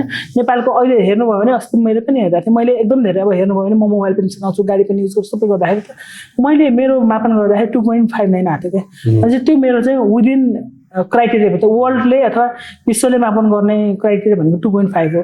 2.5 भन्दा बढी जसले युज गर्छ त्यसलाई चाहिँ इमिसन गर्छ त्यसलाई चाहिँ त्यसको फाइन लाउने भन्ने कुरा हो। त्यो त हाम्रो युनाइटेड नेसनले नै डिक्लेयर गरेको कुरा हो नि त होइन।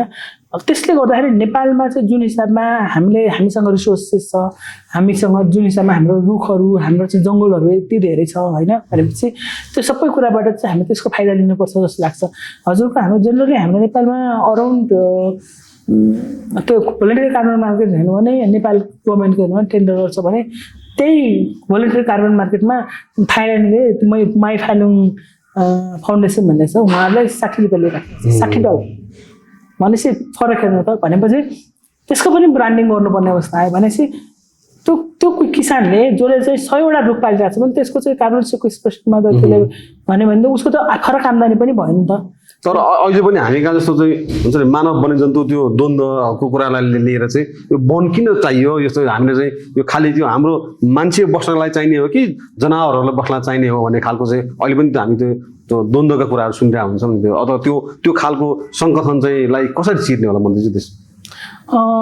त्यसको 2-3वटा कुरा छ। एउटा कुरा चाहिँ के हो त भन्दाखेरि पहिले खासमा भन्ने भने जङ्गलको ठाउँमा मान्छे गएको हुन्छ अथवा हेर्नु हाम्रो पुरानो इतिहास हेर्नु न हामी जङ्गल फडानी गरेर बसेका हुन् त हो कि नै भन्नु त। भनेपछि त्यो म चाहिँ कसरी हेर्छु भने जति मान्छेको अधिकार छ त्यति जनावरको पनि अधिकार छ। यसको मतलब जनावर मानव वन्यजन्तु द्वन्द्वले गर्दाखेरि यस्तो भयो भनेर अहिले जुन भनिरहेको छ नि मानव वन्यजन्तु द्वन्द्व बढेको अवस्था छ। त्यसलाई सरकारले एकदमै धेरै सिरियस भएर अहिले हामीले तपाईँको अहिले पहिलोचोटि मानव वन्यजन्तु सहअस्तित्व कार्यक्रम ल्याएको छु मैले।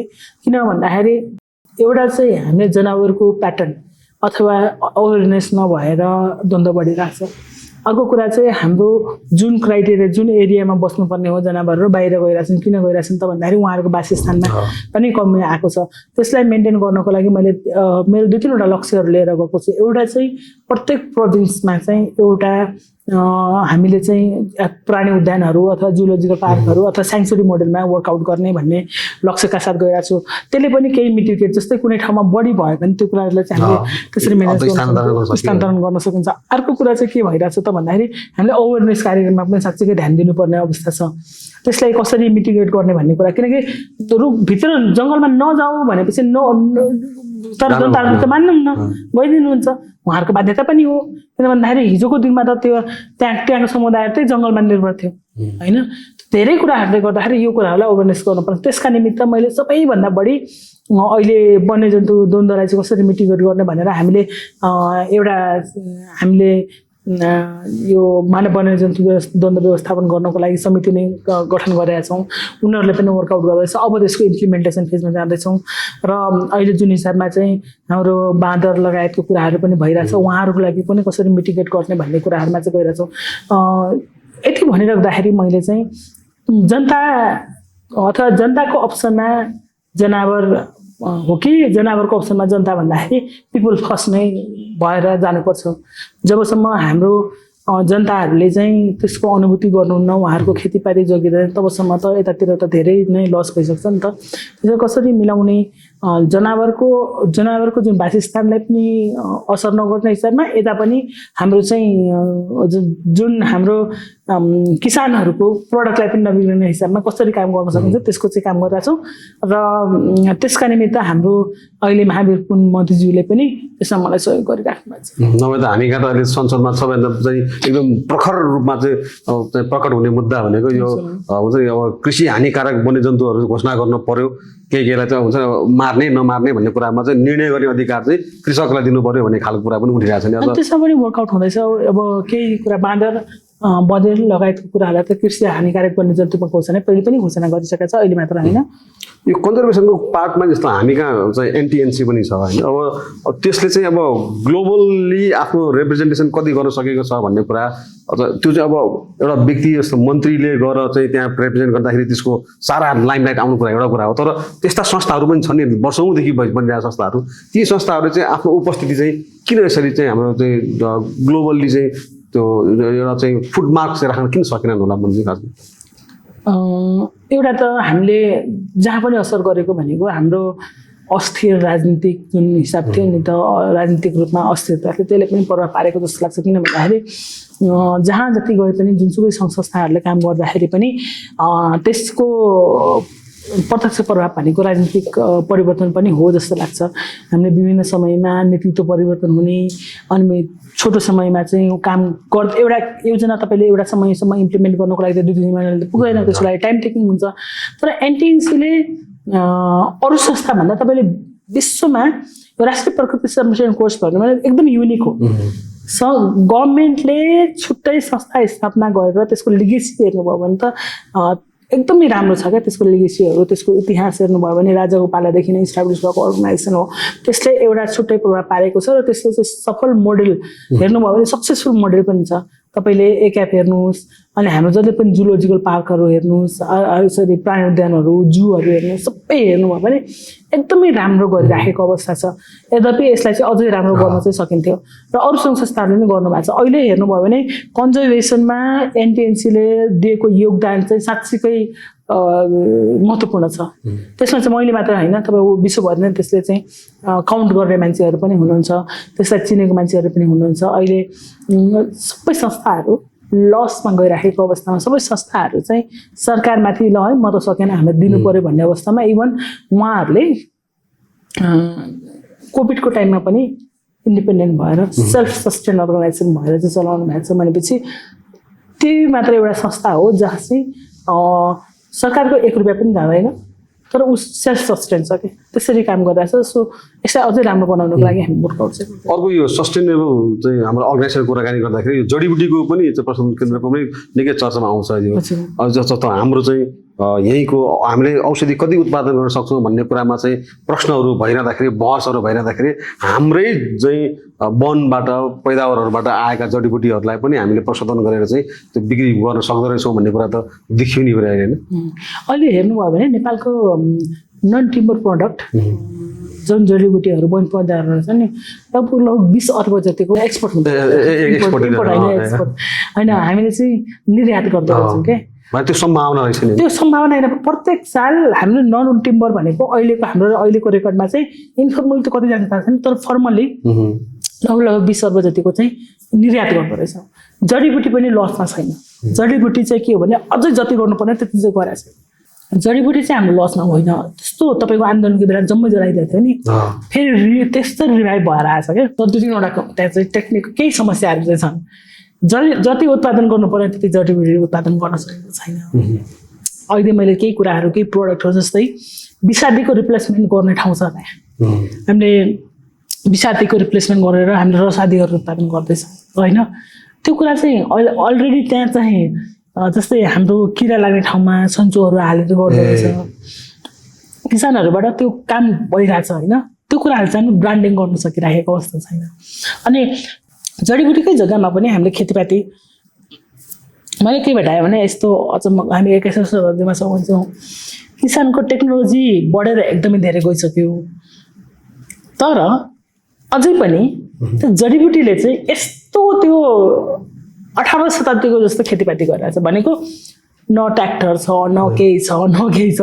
यो सबै कुरा के हो त भन्दाखेरि त्यहाँ चाहिँ प्रविधि जोडेर गऱ्यो भने त्यसलाई चाहिँ अझै प्रफिटेबल बनाउन सकिन्छ भनेर त्यसमा पनि हामी काम गर्दैछौँ।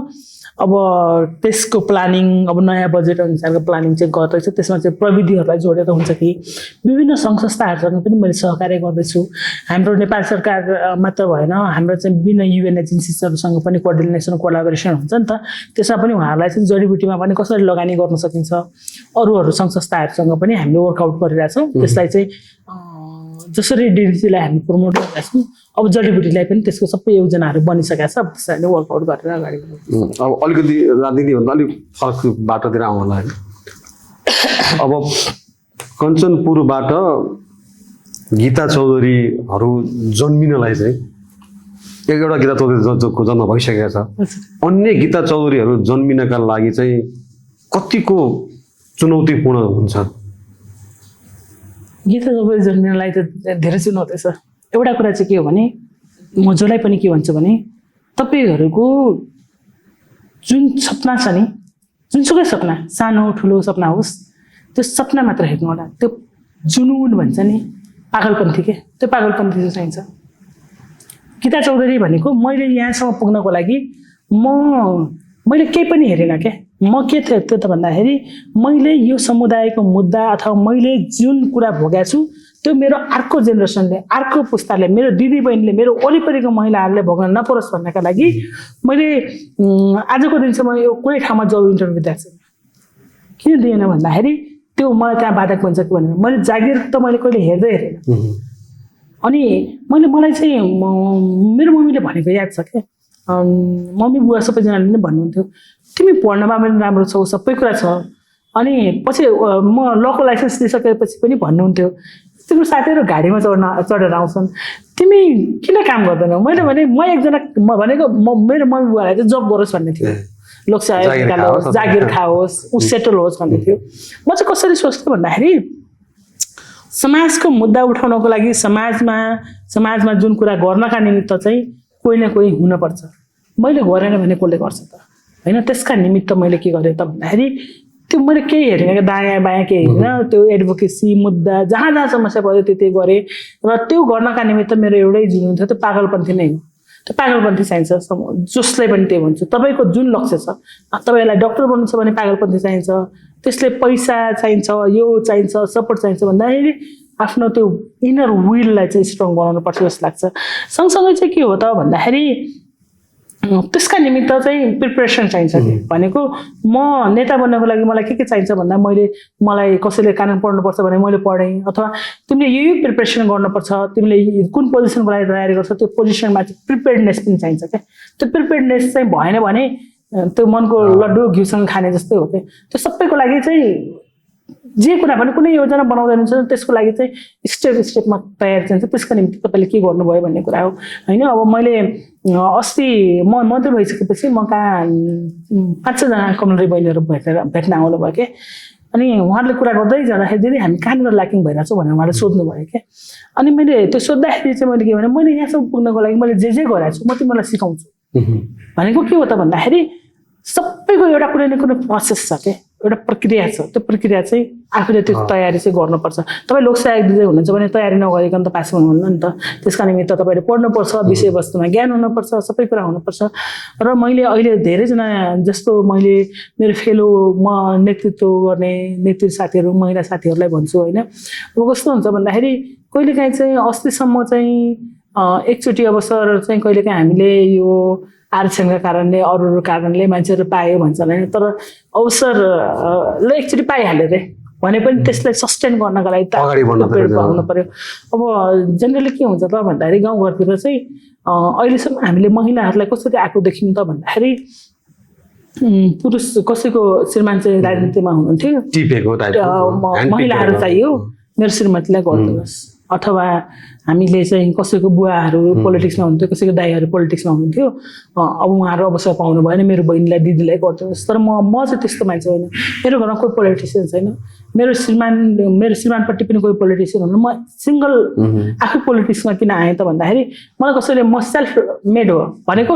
अभियसली मेरो बाटोमा आउँदाखेरि धेरै पार्टीले सहयोग गर्यो, अरूहरूले गर्यो, विभिन्न मलाई चाहिँ यहाँसम्म बनाउनको लागि, इम्पावर गर्नको लागि विभिन्न सङ्घ संस्थाहरूको पनि हात छ होला। तर जुन हिसाबमा मैले मेरो योजना बनाएँ, म यहाँसम्म पुग्नुपर्छ भन्नका निमित्त मैले त्यो तयारी चाहिँ म अहिलेदेखि गरेर आएन नि त। म त तयारी त बच्चादेखि नै गरेको। हजुरले म हजुरलाई भन्नु भन्दाखेरि म 5 क्लासदेखि, म 5 क्लासमा हुँदा 10 वर्षको हुँदाखेरि म चाइल्ड क्लबमा थिएँ। अनि त्यसपछि त्यहाँबाट ग्रो गर्दै गएँ। म चाइल्ड क्लबमा हुँदाखेरि मैले बुक पढ्न सुरु गरेको। सबजनाले क्यारम बोर्ड खेल्थ्यो, अरू गर्थ्यो, म बुक पढ्थेँ। मलाई याद छ होइन, हामी त्यतिखेर हाम्रो सेभ द चिल्ड्रेनको स्पोन्सर्ड चाइल्ड पनि हो क्या। अनि बाल क्लबहरूमा चाहिँ एकदम धेरै सामान आउँथ्यो क्या।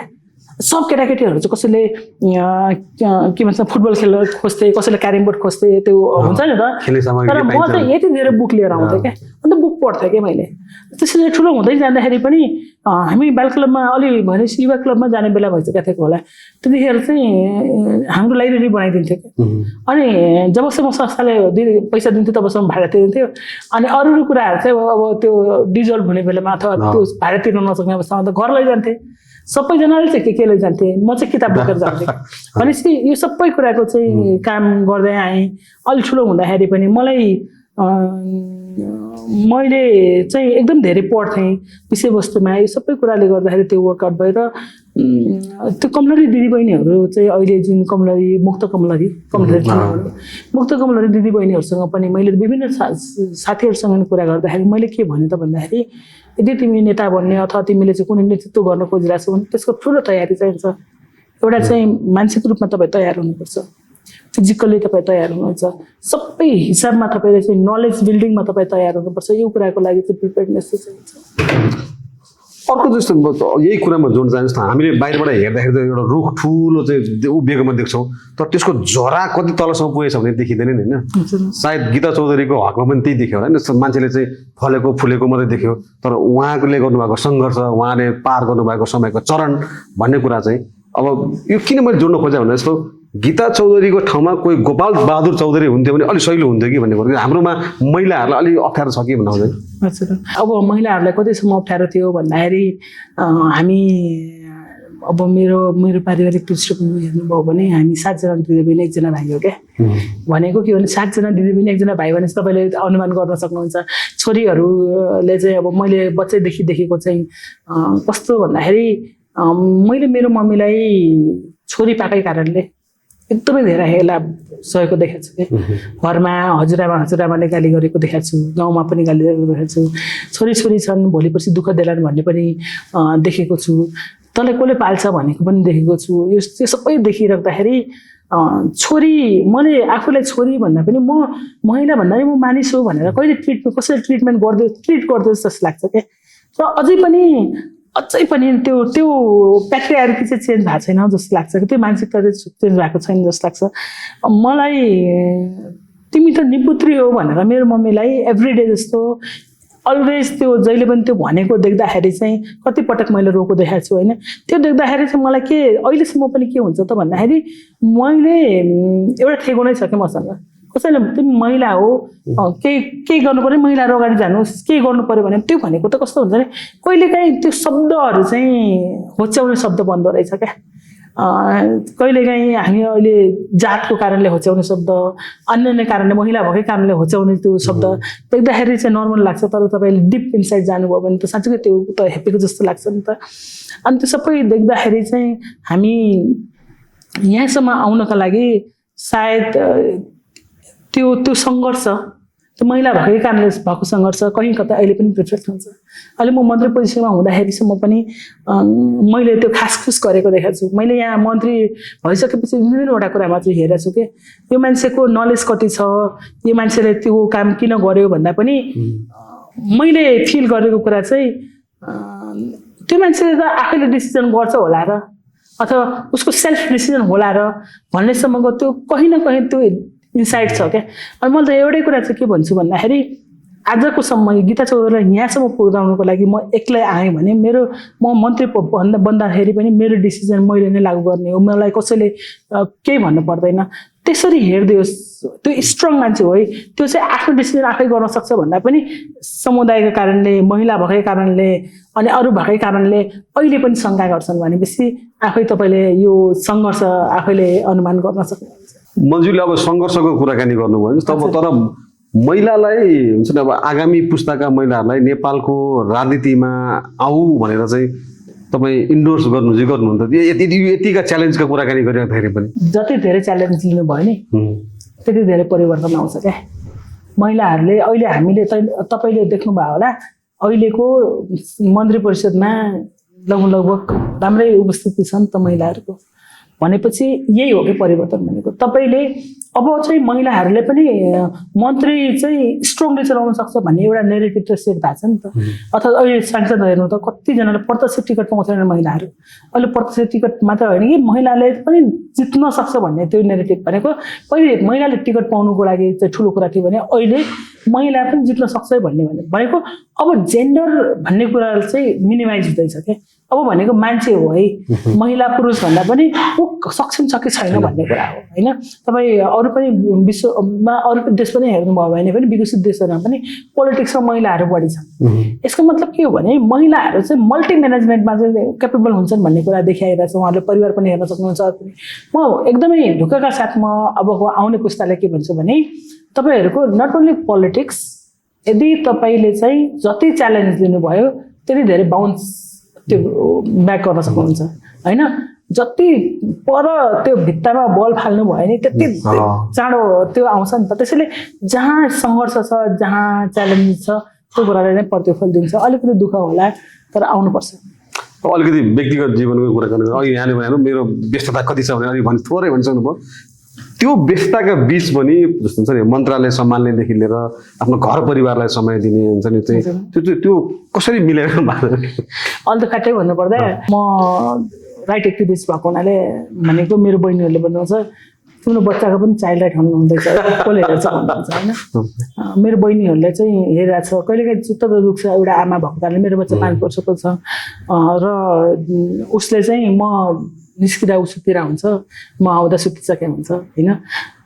तर एउटा कुरा चाहिँ के छ भन्दाखेरि मेरो छोरीले मलाई भन्दा बढी मेरो बहिनीहरूलाई चाहिँ ऊ अझै बढी मेरो बहिनीहरूसँग किन घुलमिल छ भन्दाखेरि मैले टाइम दिन सकेको छैन अहिले तत्कालले भन्दा। तर त्यसको बावजुद पनि अहिले चाहिँ विशेष गरेर मैले मेरो बच्चालाई चाहिँ कसरी हेर्न खोजेको कसरी गरिरहेको छु त भन्दाखेरि एउटा त म ब्लेस छु, धेरैजना भाइबहिनी भएर पनि अहिले मलाई फाइदा छ। अर्को कुरा चाहिँ के छ त भन्दाखेरि हामीले एकदम जति समय पाउँछु मैले 1 मिनट 2 मिनट कहिलेकाहीँ बिदाको दिन मैले लगेर जान्छु, फिल्डमा पनि लगेर जान्छु बच्चालाई, किन भन्दाखेरि एटलिस्ट मम्मीसँग त बस्न पाउँछ भनेर त्यसरी लगेर पनि मैले टाइम समय दिएको छु। हुन त तपाईँले अब आफ्नो छोरी भन्दा नि भोलिका नातिनी पुस्ताहरूको लागि चाहिँ असल हुने चाहिँ राम्रो हुने काम गरिरहनु भएको छ। त्यस कारणले गर्दाखेरि अलिकति सेक्रिफाइस यहाँ पनि गर्नुपर्ने भयो यहाँले नि। अब अर्को जस्तो पदमा आसीन भइसकेपछि चाहिँ अलिक बढी धेरै तनाव हुन्छ भनेर भन्छ। त्यो तनाव कम गर्ने उपाय चाहिँ के छ तपाईँसँग? तनाव उपाय कम गर्ने भनेको एउटा कुरा चाहिँ मैले अफिसमा भएको कुराहरूलाई सकभर घरमा नल्याउने। एउटा कुरा चाहिँ तपाईँले जति गरे पनि त्यो समस्या तनाव लिएर पनि त्यो समस्या हुने नै हो, तनाव नलिएर पनि त्यो समस्या हुने नै। भनेपछि कुनै समस्या तपाईँसँग आइरहेछ भने त्यसको समाधान खोज्ने हो क्या, तनाव खोज्ने होइन क्या। अहिले चाहिँ मैले कसरी हेरेर हुन्छु भने कहिलेकाहीँ हुन्छ कुनै दिन चाहिँ म अलिक स्ट्रेसफुल नै हुन्छु, तर म के सम्झिन्छु भन्दाखेरि यो समस्याको मैले तनाव लिएर एकदम स्ट्रेसमा भएर पनि त्यो समस्या समाधान मैले जे गर्नुपर्ने त्यो गर्नुपर्ने हो। भनेपछि त्यसको तनाव लिएर पनि त्यति नै समस्या त्यही नै हो समस्या समाधान भने त्यो सबैभन्दा ठुलो कुरा चाहिँ के हो भने हामीले कसरी सम्झिनुपर्छ भन्दाखेरि त्यो तनाव भन्दा पनि हामीले समाधान खोजौँ, तनाव नखोजौँ। त्यो त 2500 वर्ष अगाडि नै भगवान गौतम बुद्धले भनिसक्नु भएको छ नि होइन, दुःख पनि छ, दुःखको कारण पनि छ, त्यसको निवारण पनि छ भने।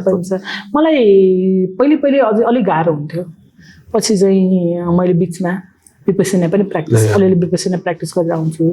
एकदम गाह्रो भयो भने मैले चाहिँ त्यस्तै खालको पोजिटिभ इन्भाइरोमेन्ट बनाउन खोजेर आउँछु।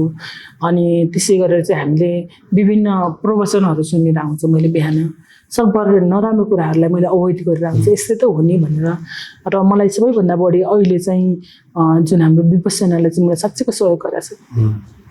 दिनको सुरुवात चाहिँ कसरी गर्नुहुन्छ यहाँले?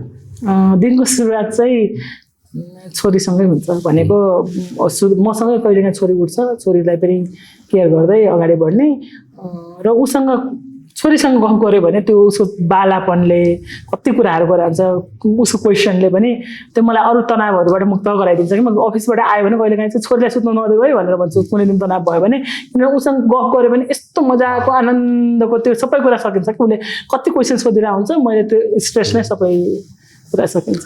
जस्तो सङ्गीत सुन्ने अथवा गीत गुनगुनाउने अथवा पुस्तक पढ्ने जस्तो रुचिको के विषय छ यहाँको? अहिले किताब चाहिँ अलिक कमै पढ्न पाइरहेको छु, किन भन्दाखेरि मलाई किताब पढ्दाखेरि चाहिँ मलाई एकदमै त्यो मुड चाहिन्छ क्या। भनेको कस्तो भन्दाखेरि मलाई डिस्ट्र्याक्टिभ मुड चाहिँदैन क्या। भनेको फोन नआइदियोस्, अर्को नआइस्, अहिले फोन अफ गर्न पाइँदैन होइन, धेरै कुराहरू छन् त विशेष गरेर हाम्रो चाहिँ रेस्पोन्सिबिलिटीको कारणले पनि। तर म चाहिँ अलि बढी सुन्छु, पोडकास्टहरू सुन्छु, स्पिरिचुअल पोडकास्टहरू सुन्छु र स्पिरिचुअल त्यो प्रवचनहरू सुनिरहेको। तपाईँ पोडकास्ट कति सुन्नुहुन्छ भनेको त तपाईँले यति लामो समय हाम्रो पोडकास्टै बिताइदिनु भयो होइन, त्यस कारणले पनि मलाई सुन्छु, म एकदम धेरै पोडकास्ट सुन्छु। अब एउटा वाक्यमा अथवा एउटा शब्दमा चाहिँ भन्नु पर्यो भने गीता चौधरी कस्तो व्यक्ति हो अथवा मानिस हो? म चाहिँ जे मलाई चाहिन्छ त्यसको लागि म जिद्दी छु जस्तो लाग्छ, पोजिटिभ जिद्दी। त्यो जिद्दीपन नभए तपाईँ यहाँसम्म आइपुग्नु पनि हुन्थ्यो होला है? पुग्थेन। मैले जुन कुरामा लाग्छु भने मैले यो कुरा काम गर्छु भनेपछि मैले कसैको सुन्दैन। मैले जस्तै कस्तो छ भन्दाखेरि म राजनीतिमा लाग्छु भन्दा राजनीतिमा लाग्नु मलाई सहज छैन, किन भन्दाखेरि अहिले पछिल्लो समय हेर्नुभयो भने अहिले यसपटक त्यस्तो भएन, तर विगतका दिनहरूमा हेर्नुभयो भने तपाईँसँग सबै कुरा मनी मसल माइन्ड सबै कुरा चाहिन्छ होइन भन्ने कुरा, त्यो कुरा चाहिँ कहीँ न कहीँ प्र्याक्टिकल्ली देखाएको छ नि त।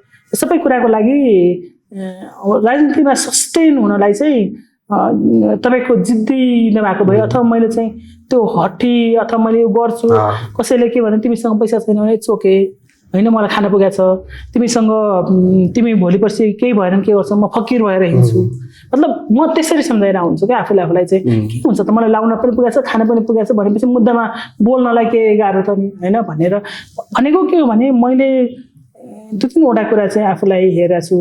मलाई मेकअप, मलाई कपडा, मलाई सुन्दरता भनेको भन्दा पनि मैले के खोजेको हो त, मैले समाजलाई के दिन खोजेको हो। हेर्नुहोस्, जन्मिन त मान्छेहरू सबैजना जन्मिन्छन् यो संसारमा होइन, तर आफ्नो प्रभाव मैले कसरी छोडेँ, म को हो भन्ने कुराको एक्जिस्टेन्स त म नै हो नि त होइन। भनेपछि हिजोको दिन अब भोलिका दिनमा कपाल पाक्ला, भोलिको दिनमा बुढो भइएला, धेरै कुरा हुन्छ नि त, यो ग्रेजुअल चेन्ज हो। तर हामीले दिने समाजलाई पार्ने प्रभावमा चाहिँ धेरै रुकावट आउँछन्, त्यसका लागि जिद्दी चाहिँ हुनु। अथवा जिद्दीमा यदि नेगेटिभ भयो भने पनि त्यो निर्भीक, निर्भय होइन, त्यो त्यस्तो चाहिँ भन्नु पर्यो होइन, भनेको निडर पनि। अब तपाईँको त्यो हुन शक्तिको बारेमा हामी कुराकानी गर्छौँ, सामर्थ्य, तपाईँ सबभन्दा ठुलो सामर्थ्य चाहिँ के हो जस्तो लाग्छ? आत्मबल। कमजोरी चाहिँ अलि बढी रिसाउँछु जस्तो लाग्छ। म चाहिँ अलि रिसाइहाल्छु जस्तो लाग्छ कि चाँडो रिसाउने मान्छेहरू पनि चाँडै माया पनि गर्छन् भन्छन्, करुणा भाव अलिक बढी हुन्छ भन्छन् नि, त्यो चाहिँ कतिको लाग हुन्छ मान्छे? होइन, म एकदमै धेरै कस्तो छु भने म गिभिङ पनि छु, तर त्यो कुरा चाहिँ मान्छेले त्यो कुरा चाहिँ बुझिदियोस् जस्तो लाग्छ। जे म चाहन्छु त्यो कुरा बुझिदियोस् जस्तो लाग्छ। बाहिरको मान्छेसँग चाहिँ अलिक कम रिसाउँछु, मेरो वरिपरि हिँड्ने मान्छेहरूसँग चाहिँ अलिक बढी रिसाइहाल्छु जस्तो लाग्छ।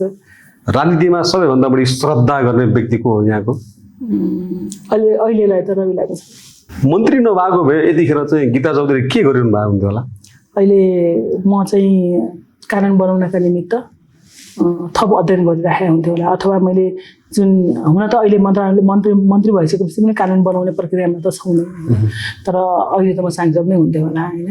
सांसदको काम कर्तव्य अधिकारहरू जे छ त्यसका निमित्त म लागिरहेको हुन्थ्यो होला। जीवनमा देखेको सपना तर अझै पुरा हुन बाँकी केही छ यहाँ? अब गर्छु होला जस्तो लाग्छ मलाई। जीवनमा चाहिँ एउटा झोला बोकेर विश्व घुम्न मन छ, गर्छु होला, तर त्यो पुरा गर्छु होला जस्तो लाग्छ। वर्ल्ड टुर गर्ने सपना चाहिँ छैन? सपना मलाई फेरि वर्ल्ड टुर भनेको सहरहरू यस्तोहरू घुम्न मन छैन। मलाई जङ्गल घुम्न मन छ। मलाई यो विश्वभरिका जुन समुदायहरूको कथाहरू बुझ्न मन छ। मलाई नेचरभित्र जुन नेचर, म आफूलाई चाहिँ नेचर लभर नै भन्छु। हाम्रो पुर्खाहरूले पुज्ने नै प्रकृतिलाई हो।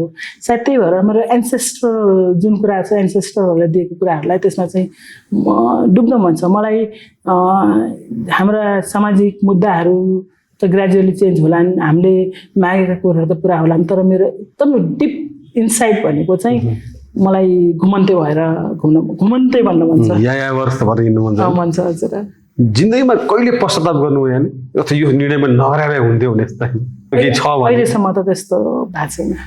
गीता चौधरीको सङ्घर्ष, सफलताको कथा होइन, त्यो साहसको कथाबाट चाहिँ आगामी पुस्ताले चाहिँ के कुरा सिकुन् भन्ने लाग्छ यहाँलाई? सबैभन्दा पहिले चाहिँ यति आत्मविश्वासी भएर निस्किनुहोस् कि आफूले गरेको डिसिजन चाहिँ त्यसको प्रोज एन्ड कन्स, आफूले गरेको डिसिजनको जिम्मा लिन सक्ने गरेर निस्किनुहोस् भन्ने जस्तो लाग्छ।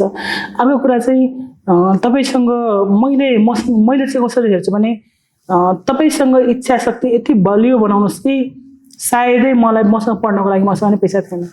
म काठमाडौँ देखेको मान्छे पनि होइन। मैले एकदम मलाई अरू ठाउँमा पनि सुनाएको छु, तपाईँलाई भन्छु म आज। मैले किन पनि भन्न मन छ भने सबैलाई लाग्छ होला गीता चौधरी वकिल भएको देख्नुभयो होला। गीता चौधरीले आफ्नै सङ्घर्षले पढायो वकिल पनि। मलाई यहाँ आउँदाखेरि चाहिँ म किशोरी कक्षा पढाउँथेँ काठमाडौँ आउँदाखेरि, अनि त्यतिखेर 17-18 वर्षको उमेरमा चाहिँ म त्यहाँ थिएँ। अनि गाउँमा किनकि बुवालाई त्यो टेन्सन हुनु, सहर हो, छोरी मान्छेलाई पठाउनु पर्ने। अनि मलाई बुवाले चाहिँ के भन्नुभयो भने हाम्रो त कोही पनि छैनन् त्यहाँ, 17-18 वर्षको उमेरमा काठमाडौँ पठाउँदाखेरि भोलि छोरी बिग्रियो केही भयो भने त गाह्रो हुन्छ होला। मैले बुवालाई एउटै शब्द के भनेको थिएँ, म पहिलो जानु लाग्यो भने म पढ्न जानु लाग्यो, भाग दिन्छु भनेको थिएँ। भनेपछि के हो त भन्दाखेरि तपाईँको सपनालाई यति, आफ्नो सपनालाई यति धेरै त्यो इच्छा शक्ति राख्नुहोस् जहाँ चाहिँ मैले पुरा गर्छु भनेर भन्यो भने त्यो कायानाथले पनि दिन्छ भने जस्तै कहीँबाट तपाईँको रिसोर्स जुस्छ क्या। फेरि हामी कहाँबाट भनाइ पनि छैन मन्दिर भने जस्तो त्यो काम चाहिँ तिमीले गरेर छाड्नु, जुन काम चाहिँ अरूले तिमीले गर्न सक्दैन भन्छ। एक्ज्याक्टली भनेको आउट अफ बक्स भएर सोच्नु पर्यो क्या। अब मलाई यो सपना पुरा, तपाईँले क्वेसन रेज गर्नु, तपाईँको सपनामाथि चाहिँ क्वेसन रेज गर्नु कहिले पुरा हुँदैन। तपाईँको सपनामाथि जसरी तपाईँले स्वतन्त्र रूपमा सास फेर्नुहुन्छ, तपाईँको सपनालाई पनि त्यही स्वतन्त्रता दिनुहोस् जस्तो लाग्छ। अब एक समयपछि कुनै समय जस्तो 5 वर्षपछि त तपाईँ यो मन्त्रालयबाट सेवानिवृत्त भइहाल्नुहुन्छ। मन्त्री पदबाट बहिर्गमित हुँदाखेरि पनि नेपाली जनताले चाहिँ गीता चौधरी मन्त्रीलाई कसरी सम्झुन् भन्ने लाग्छ यहाँ? सबैभन्दा ठुलो कुरा चाहिँ मलाई एउटा कुरा चाहिँ के हो त भन्दाखेरि यो मन्त्री आएपछि किसानको मुहार चाहिँ फेरियो, अथवा हाम्रा किताबमा भएको जुन किसानको पिक्चर छ नि त्यो पिक्चर परिवर्तन गर्न मन छ। थाहा छैन सक्छु कि सक्दैन, तर मैले त्यो प्रयत्न चाहिँ गर्नेछु र त्यही कुराले जनताले मलाई सम्झाउनु जस्तो लाग्छ। अर्को कुरा चाहिँ हामीले हाम्रो जुन प्राकृतिक स्रोत छ त्यो प्राकृतिक स्रोतको धनी देश हो भनेर चिनोस्, विश्वले चिनोस् भनेको साँच्चीकै धनी देश हो भनेर चिनोस्। हरियो वन नेपालको धन साँच्चीकै त्यो गर्न मन छ। र बाहिर गइसकेपछि पनि जुन मुद्दाले, जुन कुराले म यहाँ आएँ त्यो कुरा त म सायद जिन्दगीभर नै छोड्दिनँ होला। त्यो कुरालाई पनि स्थापित गरेर नै अगाडि बढ्छु। अबको केही दशकपछि सम्भवतः यहाँको पुस्तक पनि लेखिन्छ होला। त्यो पुस्तकको नाम चाहिँ के राख्यो भने त्यो पुस्तकप्रति न्याय हुन्छ होला भन्दा त्यस्तो कि मैले अलि आउट अफ द बक्सै प्रश्न सोधेको त्यो चाहिँ पुस्तकमा चाहिँ जस्तो हुन्छ नि गीता चौधरी सङ्घर्षदेखि सफलतासम्म भनेर मेरो मनमा ठ्याक्कै त्यो आयो अहिले होइन, त्यस्तो खालको के सोध्नु भएको छ कि? नामै चाहिँ सोचेको छैन, नाम चाहिँ सोचेको छैन, तर मलाई लेखिनुपर्छ भने चाहिँ लागेको छैन। तर मलाई सबैभन्दा बढी चाहिँ म अहिले यहाँदेखि सम्झिँदाखेरि चाहिँ फुलन देवीको स्टोरी मैले धेरै सुनेको छु क्या। मैले कति यो पोडकास्टमा मैले कति सुनाएन, तर बिहाइन्ड द सिनमा कहीँ न कहीँ म फुलन देवीको त्यो स्मृति छ नि, माओवादी द्वन्द्वकालदेखि लिएर उसले गरेका कति कुराहरू छन्। त्यो कुराहरू चाहिँ मलाई त्यो बुकहरूमा लेख्न मन छ, कुनै दिन लेख्छु होला। अहिले मैले यति नै भने फुलन देवीको इतिहास र मेरो इतिहास धेरै पर्छ। अब अन्तिममा जस्तो छोरीको धेरै कुरा पनि हो मनजी, हाम्रा आगामी पुस्ताका लागि चाहिँ अथवा विशेष गरी छोरीहरू नै भन्छु म, छोरी नातिनीहरूको लागि चाहिँ तपाईँले जस्तो केही सन्देश दिनु पर्यो उहाँहरूलाई चाहिँ, अब हुन्छ नि त्यो अलिकति इन्सपायर गर्नु पर्यो भने के भन्नुहुन्छ मैले? सबैभन्दा पहिले चाहिँ हामीले तपाईँहरूले चाहिँ आफूलाई चाहिँ महिला हो भनेर नसोच्नुहोस्। सबैभन्दा पहिले हामी मान्छे हो भनेर सोच्नुहोस्। एउटा मान्छेले जन्मिसकेपछि आफूले आफ्नो उसँग सपना हुन्छन्, उसले आफ्नो गर्नुपर्ने काम कर्तव्य हुन्छ। तर हामीलाई समाजमा कसरी हुर्काइन्छ त भन्दाखेरि महिला र पुरुष भनेर हुर्काइन्छ। मैले सबै दिदीबहिनीहरूलाई के भन्न चाहन्छु भने आफूलाई एउटा मान्छे सोच्नुहोस्। एउटा मान्छे भइसकेपछि उसँग सपना, उसँग करियर हुन्छ, जे हुन्छ त्यो सबै कुराको लागि आफूलाई प्रिपेयर गर्नुहोस्। र मैले यही मञ्चबाट के भने म आजको दिनमा पनि मैले बिहान उठेर म मान्छे हो है भनेर भन्छु। किन भन्छु त भन्दाखेरि तपाईँ पनि मान्छे हो नि त। तपाईँसँग जे अधिकार छ, तपाईँसँग जुन कुरा छ, समाजले मलाई पनि त्यसरी एक्सेप्ट गर्नु पर्यो नि त, होइन? त्यो मान्छे हो भनेर मैले एभ्रिडे किन भन्छु भन्दाखेरि म सेल्फ मोटिभेटेड। कसैले मलाई महिला भनेर हेरिदिन्छ, कसैले मलाई थारू भनेर हेरिदिन्छ, कसैले मलाई जे पनि भनेर, मेरो कास्ट कलर सबै कुराले गर्दाखेरि मलाई हेप्छ भने पनि म त आफूलाई त सोच्नु पऱ्यो नि त, म त मान्छे हो भनेर, होइन? हेर्नुहोस् त आज 21 शताब्दीमा पनि म एउटा मन्त्रीको पोजिसनमा आएर म बिहान एभ्रिडे जप्ने के भने म मान्छे हो। मान्छे भइसकेपछि ऊ क्यापेबल हुन्छ, उसँग करियर छ, उसँग सपना छ।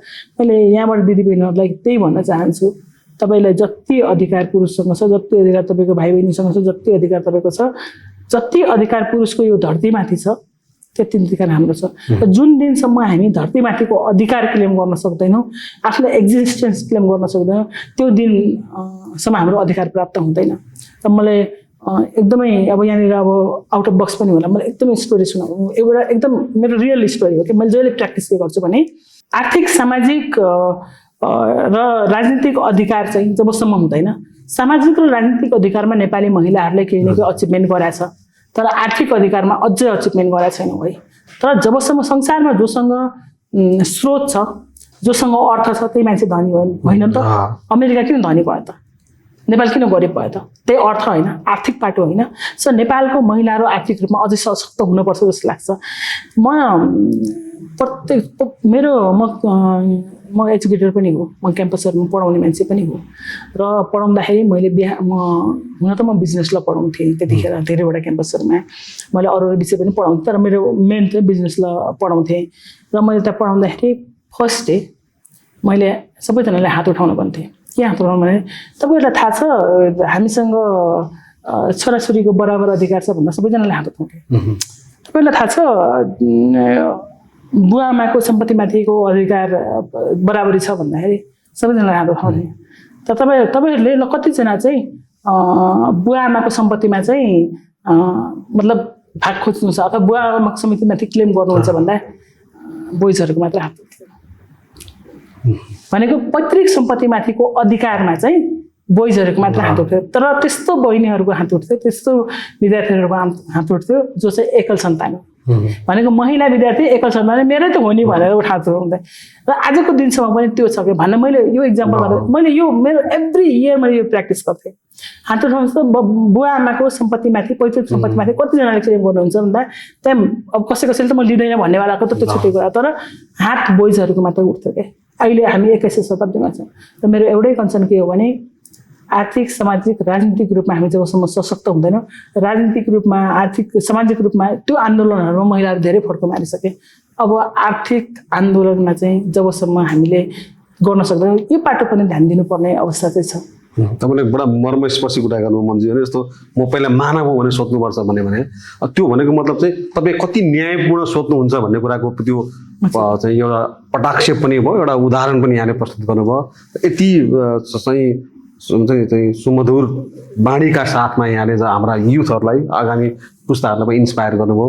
र अझ सबैभन्दा बढी भने तपाईँ जुन खालको निर्भीकपन छ तपाईँसँग, जुन निडर छ, निर्भय छ, त्योले चाहिँ अझ बढी यहाँलाई आगामी दिनमा पनि सफलता चुम्नलाई चाहिँ सहयोग पुर्याओस् भनेर हामी पनि शुभकामना दिन्छौँ। र विशेष गरी समय दिनुभएको, मलाई यति लामो समय अझ दिनुभएको यहाँप्रति धेरै धेरै आभार पनि प्रकट गर्छु। समय दिनुभएको यहाँ धेरै धन्यवाद। हस्, धन्यवाद। तपाईँहरूलाई पनि धेरै धेरै धन्यवाद छ। मैले विशेष त मलाई यस्तो धेरै राम्रोसँग समय दिएर मलाई प्लेटफर्म दिनु त्यसको